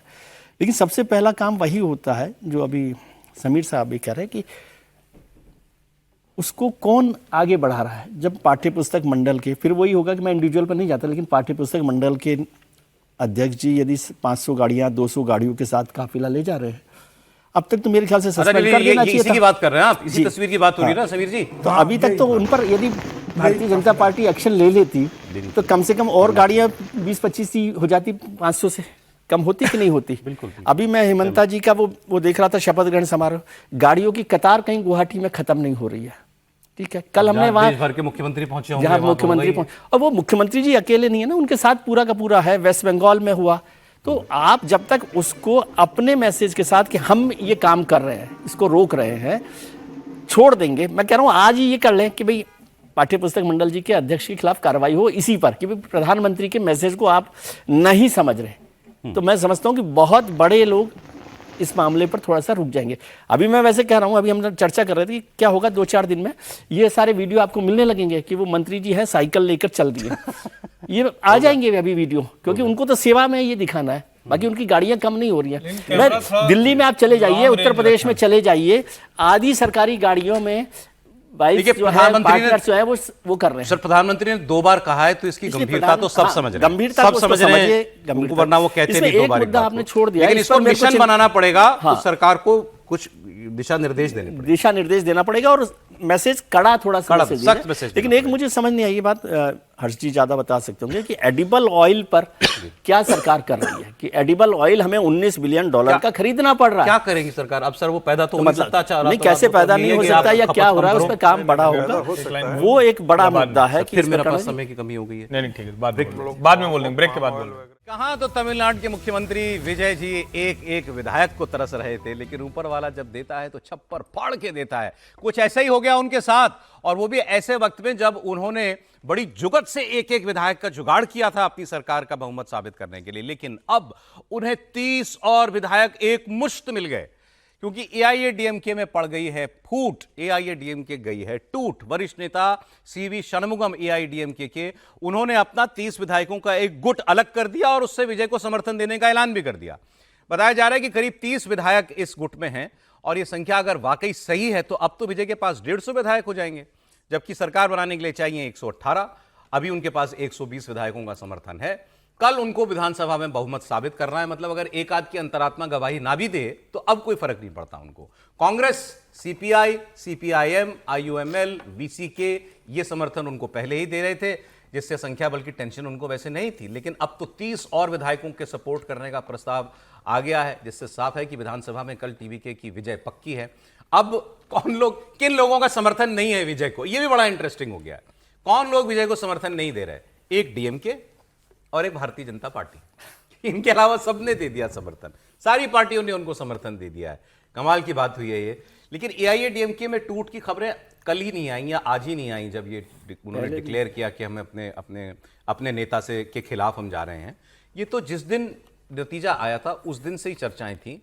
एक दो रोज पहले इनको एक रिजॉर्ट में भी भेज दिया गया था पुडुचेरी में, फिर वहां से इनको वापस बुलाया गया विधायकों को, ये जो उनके गुट वाले जो हैं, और उनकी अपने नेता से अनबन चल ही रही थी क्योंकि 10-5 साल से बाहर हैं सत्ता से, और AIADMK को लगता है कि भाई अब विधायकों को कुछ चाहिए तो सरकार में हिस्सेदारी चाहिए, तो अब जिसकी बनी है उसी के पास चले जाओ, कम से कम DMK तो नहीं आया ना, कोई तीसरा प्लेयर आया। कांग्रेस ने भी क्यों ज्वाइन किया? इसीलिए किया कि जा सकते हैं। AIADMK को समर्थन कांग्रेस थोड़ी देती, लेकिन विजय है, तीसरा प्लेयर है, जा सकते हैं, कोई दाग भी नहीं है उनके ऊपर।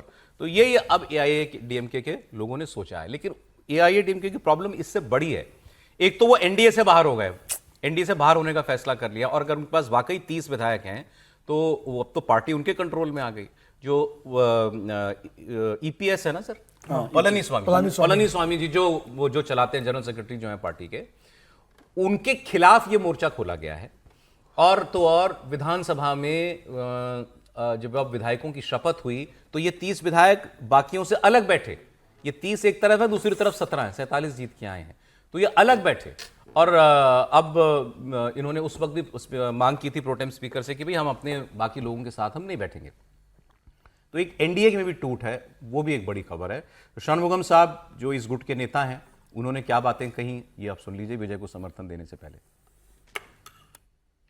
We accept the people mandate. The people mandate is for not for TVK. The mandate is for Chief Minister Vijay. That is foremost important. That we have to understand that.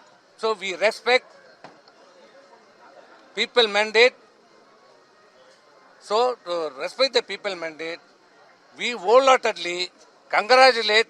First of all, we congratulate Chief Minister Thiru Vijay, and wholeheartedly we as a AIADMK party and AIADMK legislative party support and extend our support to the TVK government headed by Chief Minister.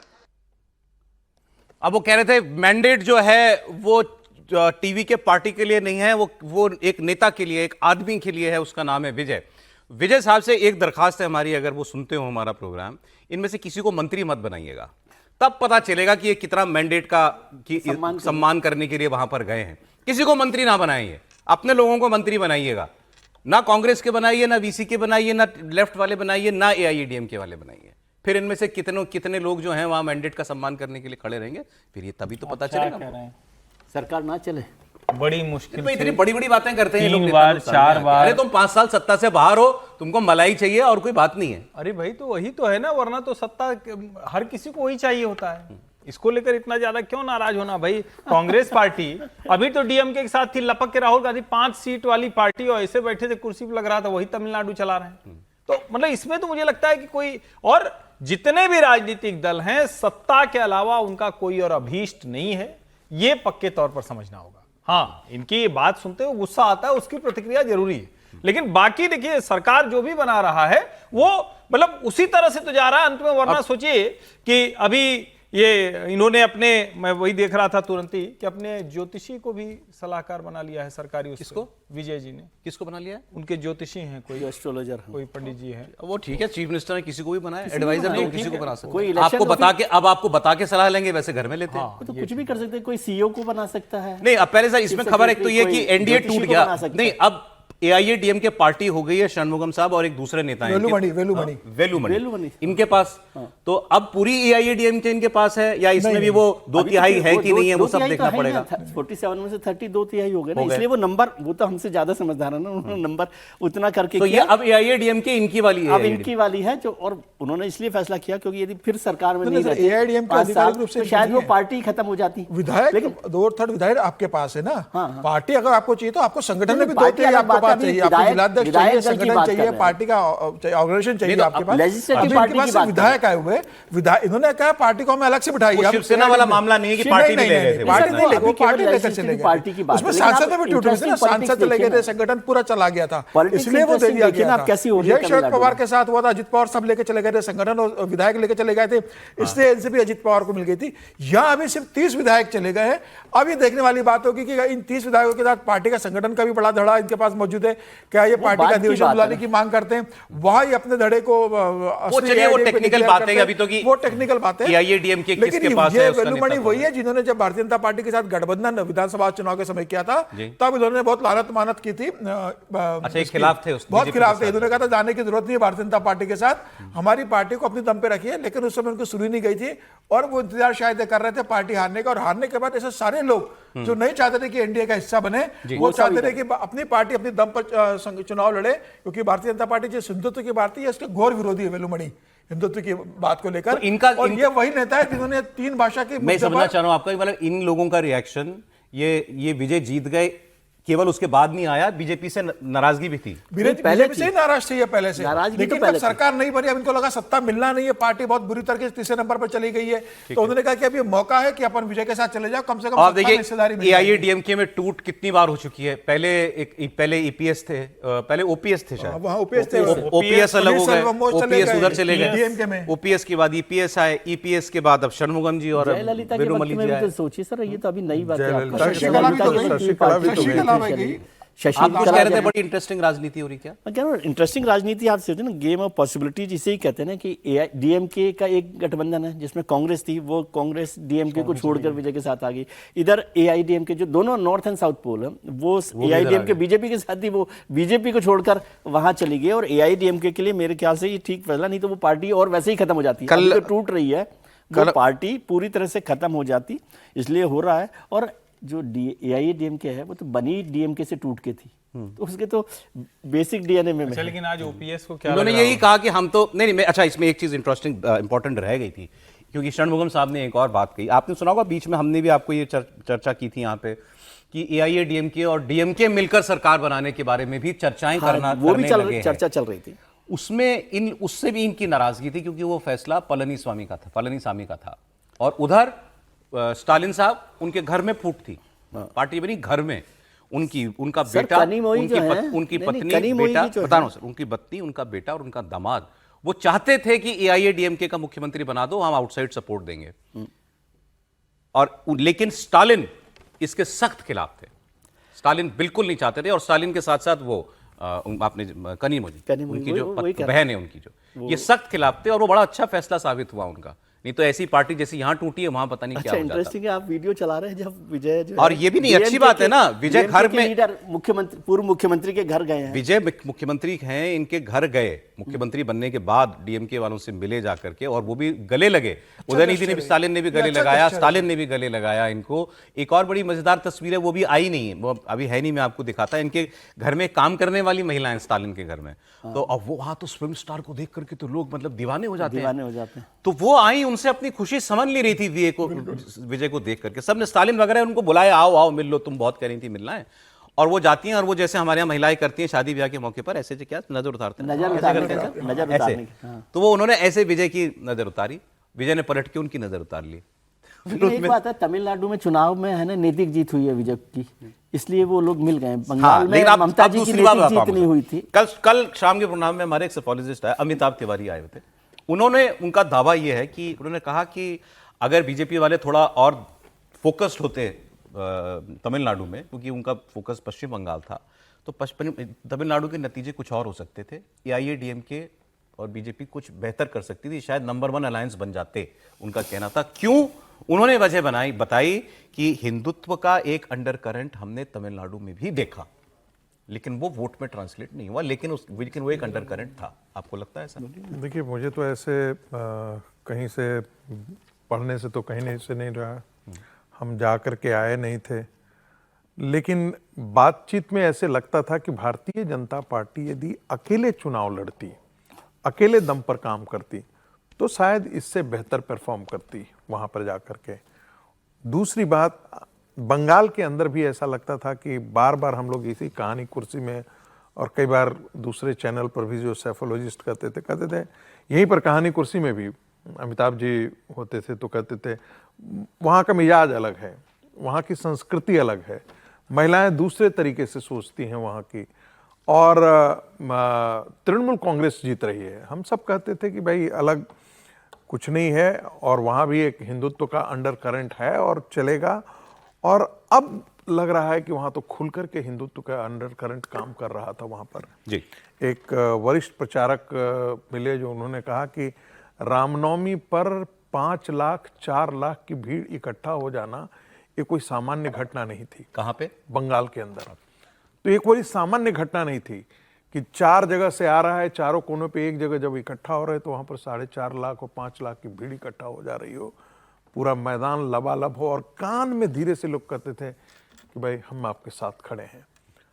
क्या यही बात तमिलनाडु की राजनीति में है?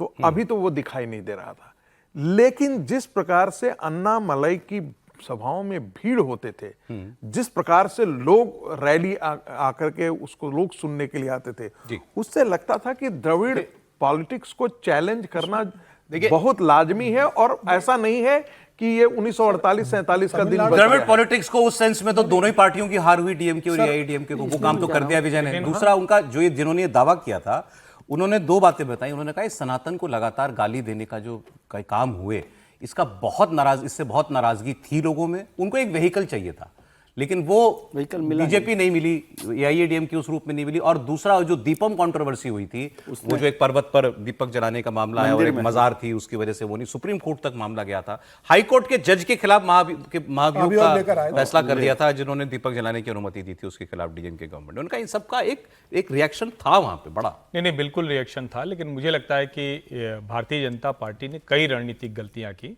अन्नामलाई को आगे बढ़ाया, फिर पीछे ले गए। ओपीएस और ईपीएस दोनों नेता नहीं थे, 2 के दोनों जयललिता के नीचे थे। एक तरह से कहें कि वो उनको अवसर मिल गया, बन गया। न वो पनीर सेल्वन में ताकत थी, ना एड्डापट्टी पलनीस्वामी में ताकत थी।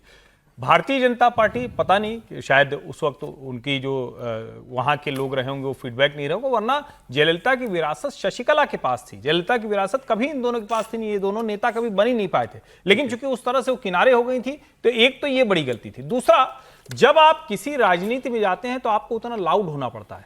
दीपम कंट्रोवर्सी का मसला हो, सेंगोल का मसला हो, वो सब लगा जैसे फिजल आउट हो गया, मतलब एकदम उस पर बात ही नहीं हुई। और एक बात और, जिस सनातन पर ही बात हो रही है, अभी उदयनिधि स्टालिन में विधानसभा में कहा है कि सनातन को पूरी तरह से उसका नाश हो जाना चाहिए। और विजय जो हम कल फिर बोला, जिसको यह अभी बोला, विधानसभा में बोला है, ताजा उनका बयान है, आज का ही बयान है। और विजय उस वक्त नॉड कर रहे थे। ये भी तमिलनाडु के लोगों को और देश के लोगों को जानना चाहिए। हम विजय से जो उम्मीद कर रहे हैं, अब वो थोड़ा आगे पता तो चलेगा पड़ेगा, फिर इसको निकाल के कल फिर इस पर चर्चा करेंगे। उदयनिधि स्टालिन ने बोला, लाइन में बोलूं कि इसमें जो है ना, हिंदुत्व का अंडर करंट तमिलनाडु में चल रहा था। और इसको यूं भी समझिए कि 2 साल से प्रधानमंत्री और जो भारतीय जनता पार्टी तमिल संगमम और तमिल कल्चर को लेकर कर रही थी। और उसका एक फेज ये है कि दोनों जो पार्टी है, द्रविडियन पार्टी, वो आउट हो गई इस इलेक्शन में, लेकिन उनको कोई व्हीकल नहीं मिला। कई बार ये मौका फिर 5 साल बाद मिलेगा बीजेपी को। सर, नॉर्थ इंडिया के हिंदुत्व की आप तमिलनाडु के हिंदुत्व से तुलना नहीं कर सकते। उत्तर भारत का हिंदुत्व और दक्षिण भारत का हिंदुत्व में बहुत फर्क है। वहां सनातन को लगातार गाली देने के बाद भी अगर भारतीय जनता पार्टी को वोट नहीं मिलता है, सनातन को लगातार गाली देने वाले के हिंदू वोटर्स वहां पे कैंडिडेट जीत कर चले जाते हैं। वहां हिंदी का डर जो तमिल लोगों को रहा कि भारतीय जनता पार्टी आएगी तो ये हमको पर हिंदी थोपेगी, तमिल फ्लिप साइड भी है उसकी। सर, बंगाल की बात कर ले, टाइम की थोड़ी सी बात। भारतीय जनता पार्टी को सपोर्ट नहीं मिल रहा। 10 सेकंड में आप बोलिए। टीवीके की पार्टी की नेता हिंदी में बोलती है, कहती है इसलिए मैं हिंदी में बोल रही हूँ, पूरे देश को बताना। मुझे ये समझ में नहीं आता है कि तमिलनाडु के जितने मंदिर हैं, उन सारे मंदिर में सिर्फ ब्राह्मण जाते हैं? नहीं। जिन ओबीसी और जिन द्रविड़ पॉलिटिक्स की आप बात करते हैं, भीड़ लगती है तो लाखों की भीड़ लगती है। चलें सर, ठीक। तो ऐसा नहीं कि फर्टाइल ग्राउंड नहीं है, फर्टाइल ग्राउंड है। अभी आज ये बहस एकेडमिक बहस ही है, क्योंकि चुनाव तो 5 साल के बाद ही होगा। या जैसे अभी ये भी कह रहे हैं डीएमके वाले, खबरों में ये आ रहा है कि स्टालिन ने कहा है कि 6 महीने का हमने दिया है केवल सपोर्ट, 6 महीने में देखेंगे क्या कर पाते हैं विजय, फिर उसके बाद आगे बढ़ते हुए पश्चिम बंगाल में कल कई बड़े फैसले हुए हैं। बंगाल सरकार ने आते ही जो नई सरकार ने कई एक्शन पैक्ट फैसले किए। ममता सरकार में मंत्री रहे सुजीत बोस को ईडी ने गिरफ्तार कर लिया है। इन पर दमदम म्युनिसिपल कमीशन के अंदर भर्तियों के लिए पैसा लेने का आरोप लगाया गया है कि इन्होंने फ्लैट लिए, भर्तियों के बदले जमीनें ली, जैसा लालू यादव जी पर आरोप है वैसा इनके ऊपर, इनको ईडी ने अरेस्ट कर लिया। शुभेंदु सरकार ने ऐलान किया कि 1 जून से बंगाल में अन्नपूर्णा योजना की शुरुआत होगी। ये वो योजना जिसमें हर पात्र महिलाओं को 3000 रुपया दिया जाएगा। लेकिन इसमें राइडर है। जो मंत्री बनी है अग्निमित्रा पॉल, उन्होंने ये बयान दिया है कि एसआईआर में जिन महिलाओं के नाम कट गए हैं उनको अन्नपूर्णा योजना का नाम नहीं मिलेगा। अपील में जो लोग बाद में ठीक होकर के आ जाएंगे उनके बारे में विचार किया जाएगा। फिलहाल पात्र महिलाओं को या जो एसआईआर के बाद जिनके नाम कट गए उनको नहीं मिलेगा। शुभेंदु अधिकारी कह रहे हैं, उन्होंने सारे विधायकों को अपने ये कहा है, नो कट मनी, नो टोलाबाजी, नो सिंडिकेट। ये कल्चर पूरी तरीके से खत्म करना है हमको, क्योंकि ये काम जो है वो नीचे वाले लोग जो होते हैं पार्टी के, टीएमसी में ये भी वही लोग करते थे। तो ये उनका, ये पार्टी को इंस्ट्रक्शन है और पुलिस को कि ये काम बिल्कुल नहीं होगा, इसी शिकायतों का आप निपटारा करेंगे, शिकायतें लेंगे। और पार्टी को ये संदेश है कि कोई पार्टी का आदमी जो है, नीचे वाले कर पाते हैं। हाँ, ऊपर वाले बड़े लेवल पर करते हैं वो तो अब ये नहीं, इसलिए नीचे वाले कर पाते हैं। अगर शुभेंदु नीचे के लोगों को कह रहे हैं तो अगर वो नहीं करेंगे और जो डीजीपी होगा, जो चीफ सेक्रेटरी होगा, जो डीएम होगा, वो नहीं करेगा तो नीचे कार्यकर्ता भी नहीं करेगा। ये सिंडिकेट, तोलाबाजी, क्लब, कमीशन, ये सब तब चलता है जब ऊपर वाला भ्रष्ट होता है और नीचे से शांति के साथ पैसा आता है उसके लिए। अच्छी बात यह है कि दूसरे तीसरे दिन ही उन्होंने ये निर्देश दे दिए हैं। साथ में जो उनके अपने पीए चंद्रनाथ रथ का मर्डर हुआ था, जिसमें 3 लोग पकड़ भी लिए गए हैं, उसकी सीबीआई जांच की सिफारिश भी कर दी गई है। तो ये उनके कुछ बड़े फैसले थे। दिलीप घोष साहब जो मंत्री हैं, नंबर 2 इस सरकार में माने जा रहे हैं, उन्होंने क्या कहा देख लेते हैं। तो नेता मंत्री ऐसे हैं टीएमसी के, मैक्सिमम सब करप्टेड है। अभी तक पुलिस की अनुमति नहीं मिलती थी, गवर्नर की अनुमति नहीं मिलती, तो इंक्वायरी नहीं हो रहा था। अभी सारे केसेस ओपन होंगे और सारी बातों की इंक्वायरी होगी, जनता जो चाहती है वही होगी। तो इन्होंने ये इशारा किया कि ममता राज में जो कुछ गड़बड़ हुई है, गलत हुआ है, भ्रष्टाचार हुआ है, उस सब की जांच होगी। और ये एक मंत्री का सबसे पहले 10 घंटे पूछताछ हुई उस मंत्री से, और उसके बाद ईडी ने उनको करप्शन के चार्जेस में जो है वो हिरासत में ले लिया है। वैसे तो ममता जी के रहते भी एक मंत्री गए थे, वो कौन से थे, थोड़े हेल्दी से, पार्था चैटर्जी, उनके मित्र, महिला मित्र के घर फ्लैट से जो है 50 लाख रुपए, कितने उसका नोटों, करोड़ों के नोट मिले थे उनके। लेकिन एक बात समझ में नहीं आई, मैं अक्सर देखता हूँ कि जब शपथ ग्रहण होती है तो जो मंत्री बनाए जाते हैं, मतलब जैसे पहले मंत्री बनाए गए शुभेंदु जी के, आज असम में भी बनाए गए, तो उनको माना जाता है कि वो सबसे पावरफुल लोग हैं, जिनको चीफ मिनिस्टर नहीं बनाया गया, और नंबर 2 के, नंबर 3 के पावरफुल लोग हैं। लेकिन शुभेंदु जी ने जो पोर्टफोलियोज दिए, वो सारे पोर्टफोलियोज इनमें से किसी को नहीं बांटे गए। इनके पास, दिलीप घोष के पास शायद वो है एग्रीकल्चर है, नहीं एक है रूरल डेवलपमेंट जैसा भी है शायद। अग्निमित्रा पॉल के पास नगर निगम है, बड़ा मंत्रालय सर, नगरीय निकाय मंत्रालय। अभी तो सारे उन्हें अपने पास ही रखे हैं। हाँ, इसी नहीं, मैं ये कह रहा हूँ कि भाई ऐसा माना जाता है। हाँ, वो अभी क्योंकि सर सिंबॉलिक थे ना, एक जो ट्राइबल बनाए उनको ट्राइबल अफेयर्स दे दिया है। हाँ, तो इस टाइप से किया। अभी तो एक महिला बनाई तो उनको बड़ा मंत्रालय दिया, अग्निमित्रा पॉल को नगर निगम मंत्रालय दिया, नगरीय निकाय मंत्रालय। अब आते हैं साहब उस खबर पर जिस पर विवाद हो गया। एक फैसला और किया शुभेंदु अधिकारी जी ने। पश्चिम बंगाल में अफसरों की नियुक्ति पर संग्राम छिड़ गया है। शुभेंदु अधिकारी ने मुख्यमंत्री बनने के बाद चुनाव आयोग के विशेष पर्यवेक्षक रहे सुब्रत गुप्ता को पश्चिम बंगाल के मुख्यमंत्री का सलाहकार बना दिया। ये ऑब्जर्वर थे इलेक्शन कमीशन के, वो तो बन गए इनके सलाहकार। और जो मुख्य निर्वाचन अधिकारी थे, सीईओ इलेक्शन कमीशन के बंगाल के, मनोज अग्रवाल, वो बन गए चीफ सेक्रेटरी। तो इस पर अब टीएमसी वाले जो हैं, जाहिर है उनको मौका मिला बोलने का। उनकी एक सांसद है सागरिका घोष, उन्होंने इसको लेकर बीजेपी को घेरते हुए सोशल मीडिया पर लिखा है कि पश्चिम बंगाल के मुख्य निर्वाचन अधिकारी मनोज अग्रवाल अब बंगाल के मुख्य सचिव बनेंगे। कथित निष्पक्ष अंपायर को बंगाल में बीजेपी सरकार का शीर्ष नौकरशाह बनने का इनाम दिया जा रहा है। क्या अब भी कोई गंभीरता से मानता है कि पश्चिम बंगाल विधानसभा चुनाव स्वतंत्र और निष्पक्ष था? ये तो जब मैंने भी खबर देखी तो देखिए, माथा तो ठनकेगा ही और ठनकना चाहिए। इलेक्शन कमीशन का सबसे बड़ा अधिकारी पश्चिम बंगाल का, वो चीफ सेक्रेटरी सरकार में लग जाता है, ऑब्जर्वर एडवाइजर बन जाता है। अरे आप किसी और अफसर को चुन लेते, हो सकता है बड़े काबिल अफसर हों, लेकिन क्यों ये तोहमत आपको इनवाइट किया आपने? विजय जी क्या कहना है? मुख्यमंत्री बने ना उनकी वजह से, ऐसा लगता होगा उनको, तो जिसकी वजह से बने उनको इसमें क्या आपत्ति है यदि उनको खराब ऐसा फैसला। लगता है कि खराब फैसला है और ये बल्कि मौका देता है, जैसे सागरिका जी ने Exactly, लिखा मौका ही है, दिया मौका आपने। दिया है आपने, उनको बना सकते थे और इमीडिएट बाद आप चीफ सेक्रेटरी बना रहे हैं, उनको एडवाइजर बना रहे हैं अपना मुख्यमंत्री का, तो ये और इससे पूरी लोकतांत्रिक व्यवस्थाओं पर भी सवाल खड़े होते हैं। नहीं, सनातनी सरकार क्या कह रही है त्रिपाठी जी? नहीं, मुझे लगता है कि थोड़ा सा कन्फ्यूजन है। मुझे भी वो कन्फ्यूजन था। वो चुनाव आयुक्त और चुनाव अधिकारी दोनों में बड़ा फर्क होता है।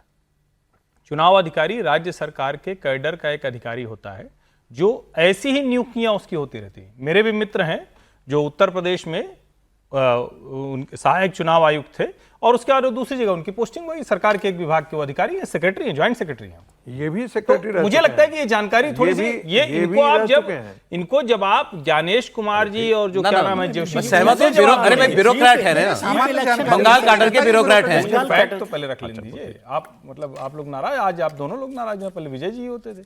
लेकिन कुल मिलाकर क्या है, ये आप नहीं होता तो आप कह सकते थे और अच्छा लगता, लेकिन अगर एक जो उनकी नजर में जो मुख्यमंत्री के तौर पर जनता के मैंडेट से चुना हुआ, अगर उनको ये लग रहा है कि ये हमारा ऐसा अधिकारी है जो काम अच्छे से करता है, बंगाल बहुत विषम परिस्थितियों में था, और अगर उनको लगता है कि मनोज अग्रवाल कर सकते हैं तो करें। अभी तो थोड़ी देर पहले मैंने बताया था कि ज्योतिषी को अपने विजय जी ने रख लिया, तो आप विजय जी भी और सौरभ जी दोनों लोग एक साथ बोले। ज्योतिषी आपने कहा ना ना करते तो अच्छा होता, आपने कहा ना करते तो अच्छा होता। इस तरह की चर्चा ना होने, वरना यही है भाई। अब जब आपने देखिए पश्चिम बंगाल के चुनाव में सारे फैसले जो थे वो इनकी कलम से हो रहे थे ना, ये बात फैक्ट है ना, तो बचना चाहिए था। आप बना लेते भाई, बाद में बना लेते किसी को। हमने ये थोड़ी कहा कि ये कोई आपने गैर संवैधानिक काम कर दिया, लेकिन वो ब्यूरोक्रेट है, ब्यूरोक्रेट को आपने एक भूमिका में दोबारा अपनी सरकार में ला दिया, ठीक है, लेकिन बोलेगा ना ऑपोजिशन। लेकिन इतने चार्ज माहौल में ये आरोप क्यों इनवाइट कर रहे हैं? चुनाव में असम में आज शपथ ग्रहण समारोह हो गया। हेमंता बिस्वा शर्मा ने दूसरी बार असम के मुख्यमंत्री पद की शपथ ले ली है। गुवाहाटी में वेटरनरी कॉलेज ग्राउंड में शपथ ग्रहण समारोह हुआ। प्रधानमंत्री नरेंद्र मोदी पहुंचे इसमें शामिल होने के लिए। हेमंता जी के साथ कुल 4 और मंत्रियों ने शपथ ली है, जिनमें रामेश्वर तेली, अजंता नियोग, और ये दोनों बीजेपी से हैं, और बाकी 2 मंत्री जो हैं वो बीजेपी की सहयोगी दलों से बनाए गए हैं। एजीपी के अतुल बोरा, जी हाँ, एजीपी से के अध्यक्ष अतुल बोरा और बोडोलैंड पीपल्स फ्रंट के शरण बोरो, इन्होंने भी मंत्री पद की शपथ ले ली है। और बीजेपी के सीनियर लीडर रणजीत दास असम विधानसभा के नए स्पीकर बनाए होंगे। शपथ ग्रहण के बाद आज ही असम कैबिनेट की पहली बैठक भी होगी। हेमंता बिस्वा शर्मा ने असम में बीजेपी की प्रचंड जीत को उन्होंने प्रशस्त किया। पहली बार बीजेपी अपने दम पर असम में बहुमत के जादुई आंकड़े को पार कर पाई है। उसकी मतलब मेजॉरिटी अपने दम पर है, फिर भी उसने सहयोगियों को मंत्री बनाया है। 82 जी, साथ ही एनडीए ने भी 100 का आंकड़ा पार करके 102 सीटों पर जीत दर्ज की है। हेमंता बिस्वा शर्मा अपना एजेंडा क्लियर कर चुके हैं कि 2021 से 26 तक, उन्होंने कहा ये तो बस ट्रेलर था, और 2026 से 2031 तक मतलब ये सरकार, इसमें पूरी पिक्चर देखने को मिलेगी। तो अब क्या करेंगे असम? हेमंता बिस्वा शर्मा घुसपैठियों पर वो जो बातें कहते हैं, उन्होंने वो प्रचार में कहते थे भाई मैं तो रोक लेता हूं अपने यहां पर, लेकिन ये पश्चिम बंगाल से घुसाते हैं, और पश्चिम बंगाल में भी वो सरकार बीजेपी की हो गई है। तो क्योंकि घुसपैठ ही सबसे बड़ा मुद्दा है, बंगाल का भी और असम का भी। तो अब इनके 5 साल के कार्यकाल में हमें और क्या बातें देखने को मिलेंगी, क्या और बातें सुनने को मिलेंगी? समीर जी, मुझे लगता है कि हेमंत बिस्वा शर्मा सबसे पहले यूसीसी पे आगे बढ़ेंगे, यूसीसी पर आगे बढ़ेंगे। और हो सकता है कि पहली कैबिनेट में यूसीसी को लेकर कोई फैसला लें। इसके अलावा पॉलीगमी को भी लेकर उन्होंने कहा था कि चुनाव के बाद में जब बैठक करूंगा पहले, तो पॉलीगमी पे 4 शादियों कहते कोई नहीं कर पाएगा, उसके ऊपर भी फैसला करूंगा। तो मुझे लग रहा है कि इस चीजों पर मुझे लगता है हेमंत बिस्वा शर्मा पहले बढ़ेंगे। और जिस तरीके से घुसपैठियों को लेकर अमित शाह जी ने कहा था, और जिस तरीके से हेमंत शर्मा लगातार इसके ऊपर आक्रामक रुख अख्तियार कर रहे थे, उसके लेकर भी सरकार आगे बढ़ेगी। क्योंकि अब बंगाल और आसाम दोनों बॉर्डर स्टेट जिस तरीके से भारतीय जनता पार्टी के पास है, और चुनाव में लगातार ये मुद्दा रहा था, उसके ऊपर चर्चा होगी। और तमाम वेलफेयर स्कीम्स की बात जो हेमंत शर्मा कहते थे कि सरकार आने पर नए तरीके से नए पैकेज में कुछ बेहतर स्कीम्स में लेकर आने वाला हूं, जो घोषणा पत्र में भारतीय जनता पार्टी ने अपने संकल्प पत्र में आसाम की जनता से जो कहा था, वादे किए थे, मुझे लग रहा है वो वादे भी उसके अंदर शामिल होंगे। तो अभी तो 5 मंत्रियों ने शपथ ली, आज बैठक। लेकिन बंगाल जितनी इंप्रेसिव जीत है, ये बहुत बड़ी जीत थी। निश्चित रूप से मुझे लगता है कि सरकार तो बनना तय थी, लेकिन 82 सीटें आना अगर आप पिछले 2 चुनाव अगर देखेंगे, आसाम में तो भारतीय जनता पार्टी को 60 सीटें मिली थी, इस बार उससे ज्यादा 82 सीटें, आप पहली बार मेजोरिटी में आए अपने दम पर। 22 सीटें आपको ज्यादा मिलना बहुत बड़ी बात है। और कहीं भी तीसरी बार सरकार आना सर बड़ी बात होती है। इस बार पहली बार ऐसा हुआ है कि भारतीय जनता पार्टी के कारण भारतीय जनता पार्टी की जो सहयोगी दल है असम गण परिषद, उसकी भी 10 सीटें आई है, बोडोलैंड वालों की भी 10 सीटें आई है। तो ये भारतीय जनता पार्टी का रहा है कि 10 साल बाद जिस तरीके से हेमंत विश्व शर्मा ने वहां पर सरकार को लेकर आए, और अब हेमंत विश्व शर्मा तो मुझे लगता है वो कह रहे हैं भारतीय जनता पार्टी से कि अब मैं बड़ा नेता हूं, असम छोटा राज्य है मेरे लिए। तो क्या करें, क्योंकि असम के ऐसे अकेले मुख्यमंत्री हैं जिनका नहीं, मेरा ये कहने का तात्पर्य, बड़े बड़े लोग सर मुख्यमंत्री बनने के लिए उंगली कटाने को तैयार रहते हैं। आसाम जैसे राज्य से, नॉर्थ ईस्ट के छोटे से राज्य से ऐसे मुख्यमंत्री का नाम सिर्फ आसाम में नहीं पूरे हिंदुस्तान में चर्चा का विषय बना हुआ है। ऐसा कभी होता नहीं कि छोटे राज्य का। गहलोत जी का एक बयान है हमारे पास, तो जरा निकाल लीजिए। हाँ, तो गहलोत जी की बात में सुना देता हूं, क्योंकि बंगाल की हम ब्रेक से पहले बात कर रहे थे और असम, शुद्ध हिंदू वोटों की जीत है ये, कोई शक नहीं होना चाहिए किसी को। 40% आबादी यहां मुसलमानों की, 30% पश्चिम बंगाल के अंदर है। बीजेपी को क्या मिलता है उसमें से बताने की जरूरत नहीं। तो ये शुद्ध हिंदू वोटों से आई हुई सरकारें हैं। अब इसको लेकर के मैं आपको अशोक गहलोत जी का स्टेटमेंट में इसलिए दिखा रहा था कि उनका कहना यह था कि साहब ये हिंदू वोट बीजेपी बहुत करती है। मोदी जी जब 2014 में आए थे कितने हिंदू वोट मिले थे, ये मैं उनकी भाषा बोल रहा हूं, कितने वोट मिले थे? 100 में 30, बढ़ के कितने हो गए? 100 में 37। 2024 के इलेक्शन में शायद 37% ही बीजेपी का वोट 37% ही था ना, बढ़ के कितने हो गए? 37। तो कितने 63 से लेकर के 70% हिंदू जो हैं वो तो बीजेपी के खिलाफ हैं। तो ये दावा ना करे बीजेपी की हमको हिंदू वोट, कि हिंदू पूरे देश का जो है वो हमारे साथ आ गया। फिर उनकी और भी बातें थी, SIR की बात भी वो कर रहे थे। हाँ, ममता जी पे खास गुस्सा थे वो, उन्होंने कहा ममता बनर्जी कांग्रेस के साथ अलायंस कर लेती तो ये हालत नहीं होती। कांग्रेस की कितनी सीटें आई थी बंगाल में? 2 सीटें, जिनकी 2 सीटें आई हैं तो बढ़ जाती वो ना उनके लिए वो ये कह रहे हैं कि अगर हमारे साथ अलायंस कर लेती तो सरकार बच जाती उनकी, ममता जी की। बयान आ रहा है, निकाला जा रहा है, जरा मैं आपको इतने सुनाऊं। हाँ प्रोफेसर साहब, तो ये हिंदू वोटों की जीत नहीं है? 3% वैसे कांग्रेस को वोट तो मिली ही है, पहले भी मिली थी, इस बार भी मिली है। जय सर, जैसे चूंकि वो आंकड़ा लोग देखते हैं, ध्यान देते हैं, 2019 में 37.3 था, 24 में थोड़ा सा घटा था 36.56। ठीक है, वो तो बराबर है। हाँ सर, देखिए अब वो अशोक गहलोत जी का ये आकलन होगा, लेकिन नतीजे तो बहुत साफ दिखाई पड़ रहे हैं। यदि आसाम के अंदर हम देख रहे हैं कि 19 में से यदि 18 सीटें कांग्रेस पार्टी मुसलमानों वाली पार्टी बन करके उभर करके आई है, तो ये बात बहुत साफ है कि आसाम के अंदर बहुत पोलराइजेशन हुआ है। और मैं कहता भी था, शुरू से कहता था, आसाम और बंगाल में हिंदू पोलराइजेशन के अतिरिक्त भारतीय जनता पार्टी के पास कोई विकल्प नहीं है। और आसाम में पोलराइजेशन हुआ, हेमंत विश्व शर्मा ने बहुत साफ साफ कहा हमको मियाओं का वोट नहीं चाहिए, और वही हुआ। जब उन्होंने खुले तौर पर ये घोषणा कर दी तो हिंदू उनके साथ खड़े आ जाते। बंगाल के अंदर जो है शुवेंदु अधिकारी ने वही पैटर्न फॉलो किया जो हेमंत विश्व शर्मा ने आसाम में फॉलो किया था। अब कांग्रेस पार्टी को लगता है 2014 से तुलना करें तो मुझे लगता है कि वो गलत दिशा में जा रहे हैं। यहाँ जो साफ लिखा हुआ है, जिसे कहते हैं ना, बहुत साफ तस्वीर बनी हुई है कि हिंदुओं ने भारतीय जनता पार्टी को बंगाल में लाया, हिंदुओं ने भारतीय जनता पार्टी को अपने बल पर आसाम में भी लाया, और बाकी कोई ऐसा मुद्दा था नहीं। जो SIR का मुद्दा है उसको हम हिंदू मुस्लिम से अलग जोड़ करके मैं नहीं देखता हूं। ठीक है, इसलिए मैं नहीं देखता वो भी ये हिंदू मुस्लिम मुद्दा है, वो SIR वो एक हिस्सा है, बिल्कुल है, बहुत बड़ा कंपोनेंट उसका है, क्योंकि आखिर बांग्लादेशी मुसलमान हैं, ठीक है, जो आकर के बस गए थे, वो वोटिंग राइट्स प्राप्त कर रहे थे, और 90 लाख तो उन्हीं का आगे बयान आ गया, कितनी चर्चा हो गई। गहलोत जी का बयान सुन लीजिए। हिंदू धर्म के नाम पर जो राजनीति कर रहे हैं, हम लोग हिंदू नहीं है क्या? हिंदू कौन है? सब इनको वोट देता है। हिंदू कौन सा वोट इनको देता है भाई? 100 वोट पड़े हैं चुनाव में 2014 के अंदर, 100 वोट में से 31 वोट पड़े हैं मोदी जी को, बीजेपी को।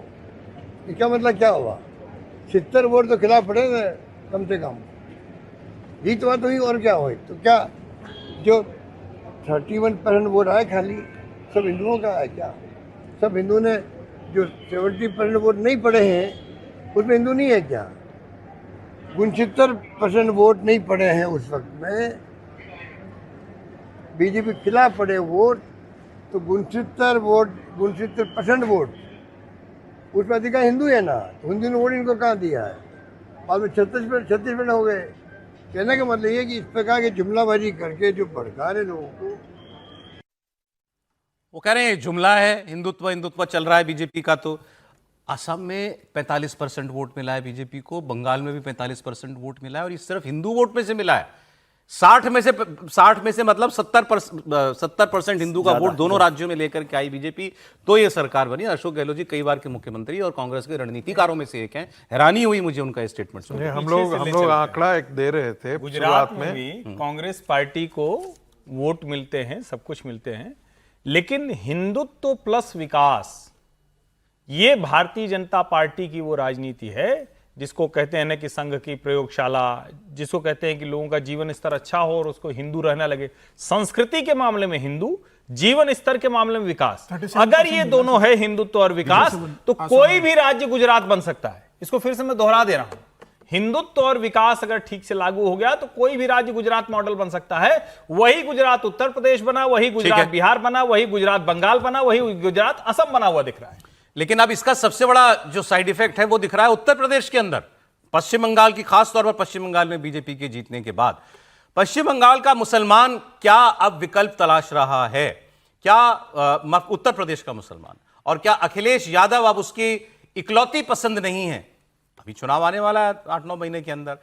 अब क्योंकि मुस्लिम लीडरशिप से ऐसी आवाजें उठना शुरू हो गई हैं, अखिलेश यादव की लीडरशिप के ऊपर ही सीधे सवाल उठाया जाएगा। इसमें से एक बयान सुनाता हूं आपको। ऑल इंडिया मुस्लिम जमात के राष्ट्रीय अध्यक्ष मौलाना शहाबुद्दीन रजवी बरेलवी ये कह रहे हैं कि मुसलमान 2027 के यूपी विधानसभा के इलेक्शन के लिए अभी से समाजवादी पार्टी का विकल्प तलाशना शुरू कर दे, क्योंकि सपा ने सिर्फ बीजेपी का खौफ दिखाकर मुसलमानों का वोट लिया है, जबकि इनके नेता तो खुद बीजेपी से मिले हुए हैं। मतलब इसका मतलब कि वो समाजवादी पार्टी के अध्यक्ष अखिलेश यादव के दो चेहरे हैं, और वो खुद भाजपा से दोस्ती किए हुए हैं और दूसरी तरफ मुसलमानों को खौफ और डर दिखा रहे हैं। अब ऐसा नहीं चलेगा। ऐ मेरी कौम के लोगों, 2027 का चुनाव बहुत अहम है। इसमें आपको सपा के अलावा किसी विकल्प को तलाश करना होगा, विकल्प ढूंढना होगा, और उस विकल्प को मजबूत करना होगा, तब मसाइल हल होंगे। ऐसा नहीं है कि मौलाना साहब ने बोल दिया तो सारे मुसलमानों ने हाँ हाँ हाँ हाँ समाजवादी पार्टी को वोट नहीं देना, ऐसा नहीं होगा। लेकिन ये एक माहौल बनाने की बात है। अब क्या ऐसा माहौल आते आते अखिलेश यादव जी को नुकसान पहुंचाने तक इतना बड़ा बन सकता है? क्या के लिए माहौल बना रहे हैं, ओवैसी जी के लिए माहौल बना रहे हैं? वो भी हो सकता है। विकल्प कह रहे हैं, तो विकल्प में तो चॉइसेस बड़ी लिमिटेड है ना। विकल्प की चॉइसेस क्या है? कांग्रेस, असदुद्दीन ओवैसी, मायावती, यही है। और आजम खान भी विकल्प ढूंढ रहे हैं। वो अपने लिए एक व्यवस्था ढूंढ रहे, विकल्प ढूंढ रहे हैं। मतलब अखिलेश जी शायद उनसे खुश, वाले अखिलेश जी से शायद वो खुश नहीं है, या अखिलेश जी, मैं ये नहीं कह रहा कि अखिलेश जी के साथ कितना जाएगा नहीं जाएगा, लेकिन वो अपने लिए विकल्प ढूंढ रहे हैं। दिनों से अखिलेश जी से बहुत नाराज चल रहे हैं। हाँ, वही कह रहा हूँ ना। और दूसरी बात, देवबंद से बहुत नाराज चल रहे हैं, क्योंकि देवबंद में जो देवबंद और बरेलवीज का तो वैसे ही हाँ, तो सर आप इस बात से इनकार नहीं कर सकते कि मुस्लिम वोट जो है वो अब किसी एक मुश्त एक ही जगह जाता है, ऐसा नहीं है। बंगाल में भी पॉकेट्स में टूटा है मुस्लिम वोट। ओवैसी साहब को उस कदर नहीं मिला, लेकिन कांग्रेस ने नुकसान किया। भाजपा विरोधी है, लेकिन यहाँ पर मोदी आएंगे लड़ने के लिए। फोकस नहीं बदला। अच्छा, एक बात मुझे बताइए, कितना वोट आ जाए तब उसे मानेंगे? यदि 400 वोट यदि कट जाता है, दूसरी पार्टी को चली जाती है, तो मानेंगे कि वो मुसलमानों ने अलग वोटिंग किया है? एक थ्रेशोल्ड मान लेते हैं ना, 25,000 लोकसभा के अंदर यदि मुसलमानों का वोट एक पार्टी को, दूसरी पार्टी को भी चला जाता है जी, तो मैं मानता हूं कि मुस्लिम वोट कटा है।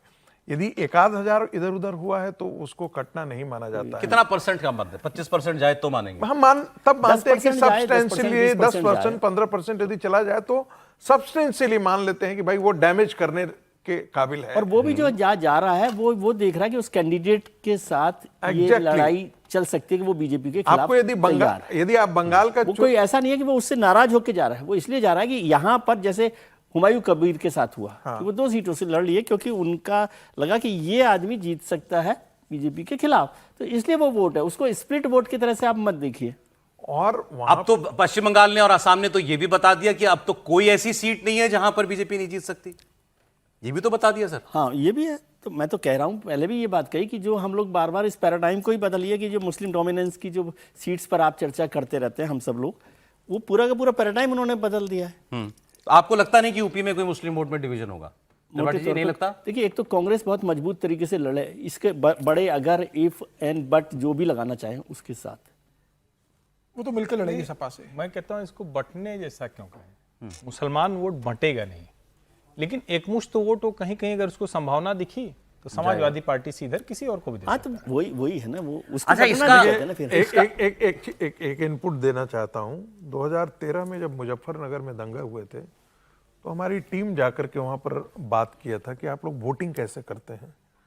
तो बोलता है देखिए, हम लोग चुनाव के एक दिन पहले हमको मस्जिदों में बुला दिया जाता है और बता दिया जाता है कि किसको वोट करना है, कौन भारतीय जनता पार्टी को हरा देना। मैं नहीं कहता कि यही पैटर्न सब जगह फॉलो होता होगा, बट बाई एंड लार्ज ये पैटर्न फॉलो होता है कि उनको बता दिया जाता है कि किस पार्टी को हराना है। 92% मुस्लिम ने वोट दिया। और वो एक ढंग से, अब उसे आप फतवा कहिए या एक ढंग उसमें से- ऐसे मौलाना जो एक्टिव होते हैं, इनकी जिसमें- बात सुन।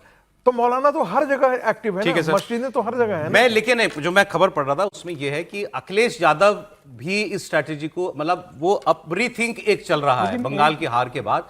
अखिलेश यादव की रणनीति में भी कुछ परिवर्तन हो सकते हैं, क्योंकि उनको अब ये दिख रहा है कि बंगाल में 70-30 और असम में 60-40 ये इक्वेशन होने के बावजूद हिंदू और मुस्लिम वोट का बीजेपी वहां दोनों जगह जीत गई। तो यूपी में तो 80-20 ही है, वहां तो बहुत मुश्किल लड़ाई थी, यहां तो 80-20 वाला मामला है। और यहां वो सरकार में है, सरकार में रहते हुए आदमी को बहुत कुछ देने के लिए होता है जो चुनाव से पहले दिया ही जाएगा। तो अब शायद उनको भी ये लगे कि भाई मेरे ये जो दाग मतलब तमगा, एक मतलब तमगा भी नहीं कहना चाहिए, मतलब ये मेरे साथ जो ये बात चिपक गई है कि ये मुस्लिम पार्टी बंगाल में ममता जी के साथ चिपक गई थी, ये इसका कुछ करना पड़ेगा। अब वो एक केदारेश्वर जी का मंदिर बनवा रहे हैं इटावा में, तो एक इससे ये एक बड़ा प्रोजेक्ट है उनका, ये केदारनाथ धाम की तर्ज पर बना है, बड़ा प्रोजेक्ट है इनका।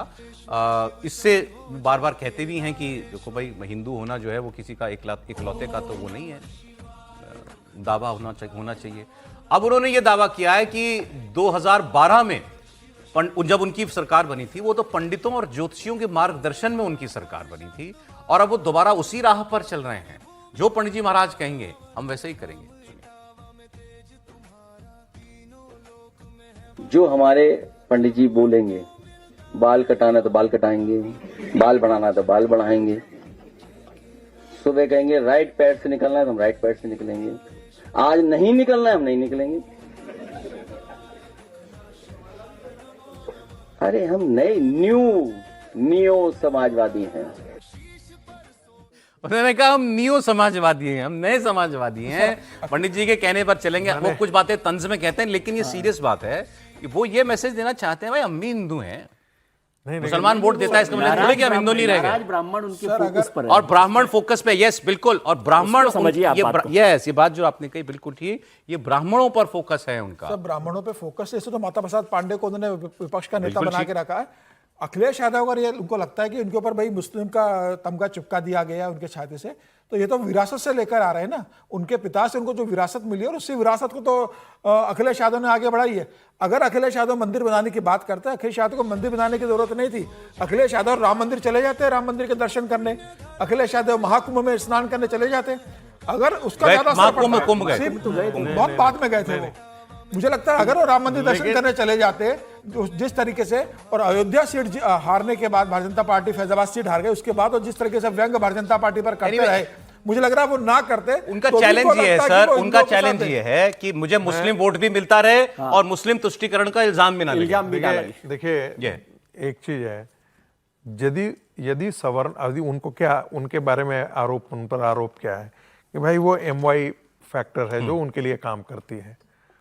उन्होंने अयोध्या में कॉम्बिनेशन दिखाया ना, और वो combination, social combination Bharatiya Janata party पर भारी पड़ गया। कई जगह पर उन्होंने ये चीजें की।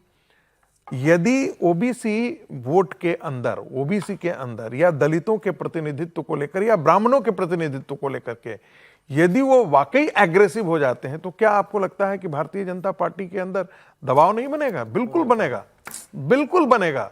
इसे भूल जाइए। मान लेते हैं कि कोई कॉन्स्टिट्यूएंसी है और वहां पर ब्राह्मण कैंडिडेट वो ज्यादा दे जाते हैं, तो इमेज तो यही बन जाती है ना समाज में। बात ये होने शुरू है, देखो उस पार्टी ने ब्राह्मणों को इतना टिकट दिया, उस पार्टी ने क्षत्रियों को इतना टिकट दिया, उस पार्टी ने वैश्यों को, ये सारी बातें फिर डिस्कोर्स जो होती है सब किनारे लग जाती है। बंगाल के अंदर लेकिन बड़ा एक आश्चर्य एक अनुभव बता रहा हूं। किसी ने कहा, महिला ने कहा कि भाई आप लोगों को तो 3,000 रुपया महिलाएं देती, वो मेड का रिएक्शन है। देखिए उसने कहा देश बड़ा है, हिंदू धर्म बड़ा है, ये 3,000 से हमारा कोई याद नहीं, कोई वो दे देगा, लेकिन ये बड़ा है। मुझे लगता है बंगाल के अंदर फैक्टर काम जो कह रहे हैं अशोक गहलोत कि क्या हिंदुत्व काम किया है, वो काम किया इस इमेज से कैसे खुद को अलग कर पाएंगे अखिलेश यादव। और उन्होंने एक अभी स्टेटमेंट ये भी दिया था, महाराणा प्रताप की जयंती पे 2 छुट्टी होनी चाहिए। तो ये सारी एक डायरेक्शन में वो काम कर रहे हैं, क्षत्रियों और ब्राह्मणों को साधने की कोशिश कर रहे हैं। बहुत साफ अब हो पाता है कि नहीं ये देखते हैं। केरल की बात कर लेते हैं। 5 राज्यों में चुनाव हुआ था। बंगाल, असम, तमिलनाडु में चीफ मिनिस्टर बन चुके हैं। पुडुचेरी में रंगास्वामी कल शपथ ले लेंगे। असम, केरल का पेच फंसा हुआ है। कांग्रेस की अगुवाई वाली यूडीएफ को बिल्कुल स्पष्ट बहुमत है 2/3 का, लेकिन सीएम का चेहरा फाइनल नहीं हुआ। 8 दिन बाद भी कांग्रेस में बस बात ही हो रही है। केरल में इस कलेश की इनसाइड स्टोरी क्या है वो हम आपको बताएंगे। उससे पहले बता दें, कांग्रेस आज ये सब माना जा रहा है कि केरल के सीएम का ऐलान कर सकती है, और अगर ऐसा होता है तो 14 मई को वो शपथ लेंगे। अब थोड़ी देर में राहुल गांधी और कांग्रेस प्रेसिडेंट मल्लिकार्जुन खड़गे केरल के सीनियर लीडर से मुलाकात करने वाले हैं। अब वो पूर्व प्रदेश अध्यक्षों से बात कर रहे हैं। केरल में कांग्रेस की अगुवाई वाले यूडीएफ को 102 सीटें मिली हैं 140 की असेंबली में, और यहां केसी वेणुगोपाल सबसे आगे हैं। वो ज्यादातर विधायकों की पसंद वही है। उनके बाद नाम चल रहा है वीडी सतीशन का। झगड़ा इन दोनों के बीच ही है। वो लीडर ऑफ ऑपोजिशन थे और पार्टी के प्रदेश अध्यक्ष थे, और एक रमेश चेन्निथला तीसरे। तीनों नाम हम आपको रोज बताते हैं, लेकिन अब इसमें जो नई खबर आज हमारे पास है जो आ रही है वो ये, राहुल गांधी साफ कह रहे हैं कि केसी वेणुगोपाल ही बनने चाहिए, और प्रियंका गांधी वीडी सतीशन के साथ हैं, क्योंकि केरल की सांसद इस वक्त प्रियंका गांधी हैं। तो केरल के लोकल सेंटिमेंट की चिंता उनको ज्यादा है, और एलाइज क्योंकि वीडी सतीशन को चाहते हैं, तो प्रियंका जी का भी जो सपोर्ट है वो वीडी सतीशन को है। और राहुल गांधी कह रहे हैं कि केसी वेणुगोपाल के साथ विधायक हैं तो उनको बनना चाहिए। सर अब ये तो बड़ा जूरी बटी हुई है। जूरी बटी, वो जूरी हमेशा ही बटी रही। कोई आज ही आप ऐसा कह रहे हैं जैसे आज हो गया। आप राजस्थान को भी देखिए, राजस्थान में भी ऐसा ही हुआ था कि अशोक गहलोत जी और सचिन पायलट में जूरी बटी हुई थी, इसीलिए वो फैसला नहीं हो पाया था। वहाँ कर्नाटक में भी जूरी बटी हुई है, वो भी उस वजह से नहीं हो पा रहा। यहाँ पर कैसे होगा? प्रियंका जी सांसद हैं, लेकिन उनको तो चुनाव के लिए असम भेजा गया था। मतलब वो स्क्रीनिंग कमेटी के अध्यक्ष वहाँ असम देख रही थी, यहाँ पर नहीं देख रही थी। और जब राहुल जी वहाँ नहीं थे तो राहुल जी केरल का चुनाव देख रहे थे। केसी वेणुगोपाल उनके सबसे प्रमुख लोगों में से, इस पर बड़ी बात हो ही रही है। लेकिन अब भी मुझे लगता है कि वीडी सतीशन का जो नंबर है ना वो ऊपर है। ऐसा नहीं, बट ये मैं खबर के आधार पर कह रहा हूं, मतलब कि राहुल गांधी साहब कह रहे हैं कि जब विधायक केसी वेणुगोपाल के साथ हैं तो फिर क्या डिस्कशन? राहुल जी का ये कहना, लेकिन फिर जो प्रोफेसर साहब की बात है कि आईयूएमएल ने भी अभी कल फिर से कहा है कि भाई वो सतीशन के साथ हैं, तो क्या बिना सहयोगी दल के साथ? 22 एमएलए हैं उनके। हाँ, तो वही कह रहा हूँ कि क्या उसके बिना कांग्रेस उस तरह से लड़ाई लड़ेगी? कांग्रेस पार्टी केरल के अंदर सरकार का नेतृत्व तो जरूर करेगी, लेकिन जो पीछे स्कूटर पर बैठा हुआ है आईयूएमएल, वो उतना ही ताकतवर है, और उसके बगैर कुछ भी कांग्रेस पार्टी वहां नहीं कर पाएगी। ये सोच करके रखिएगा।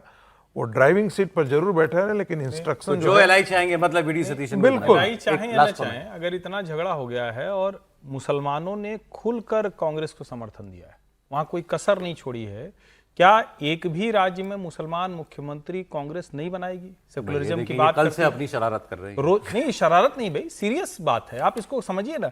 यानी मुसलमान सिर्फ कांग्रेस को वोट देके जीता, ताकि आप रोज आप फिर वही कह सकें जो कहते हैं। हाँ, ये शरारत क्या हुआ? ये चुनाव क्या हुआ? ये शुद्ध शरारत अगर है। मुसलमान पूरी शुद्ध तरह से नहीं जाता, और ये शरारत जो है उत्तर प्रदेश तक भी ये लागू करेंगे। नहीं, लेकिन सर सीरियस नोट पे बताइए, क्या मुसलमानों को इस देश में मुख्यमंत्री बनने का अधिकार नहीं है? मैं भी चाहता हूँ, मैं आपका समर्थन राहुल जी चाहते हैं, मैं भी चाहता हूँ। आपके चाहने का नहीं है। प्रियंका गांधी का डर यह है कि इंडियन यूनियन मुस्लिम लीग ने बोल दिया है कि भाई सतीशन बनेंगे तो ठीक है, नहीं बनेंगे तो हम लोकसभा चुनाव में तय करेंगे कि हमें क्या करना है। और प्रियंका गांधी वायनाड से सांसद है, बिना इंडियन यूनियन मुस्लिम लीग के आइए, वहां को से इतनी चिढ़ जीतना- क्यों है केसी वेणुगोपाल से? नहीं, केसी वेणुगोपाल जिस तरीके से केरल के अंदर लगातार संगठन के अंदर हस्तक्षेप करते रहे, जिस तरीके से दबदबा उन्होंने वहां बना के रखा हुआ है, इंडियन यूनियन मुस्लिम लीग को लगता है कि गठबंधन में हमारी सीटों को कम ज्यादा करने में, हमारे अधिकार करने में, सब उसमें बड़ी भूमिका केसी वेणुगोपाल की रही है। और केसी वेणुगोपाल तो मुख्यमंत्री बनवाने लोगों में से, मुख्यमंत्री उसको रिपोर्ट करते हैं, वो आदमी केरल का उनका सपना है मुख्यमंत्री बनना, वो मुख्यमंत्री बनना चाह रहा है। किस पोस्ट पे बैठे हो आप? संगठन महासचिव हो कांग्रेस के, अशोक गहलोत पार्टी का अध्यक्ष ऑफर किया जाए, उन्होंने रिजेक्ट कर दिया। सर समय नहीं है, समय नहीं है। बट त्रिपाठी जी, वो तो ना हो पाएगा जो आपका। नहीं, लेकिन गलत है। वो तो ना होगा। अच्छा, गाजा चिल्लाने से फिलिस्तीन का झोला लेके चलेंगे, देंगे नहीं आप मुसलमानों को कुछ भी। वो तो ना होगा, कुछ तो ना होगा ना, तो ना हो, लेकिन मुसलमान मतलब बहुत शुक्रिया, फिर वो ऐसे जाके यही बताएंगे तो फिर हमको विजय जी, प्रोफेसर साहब, समीर जी, बहुत शुक्रिया आपका।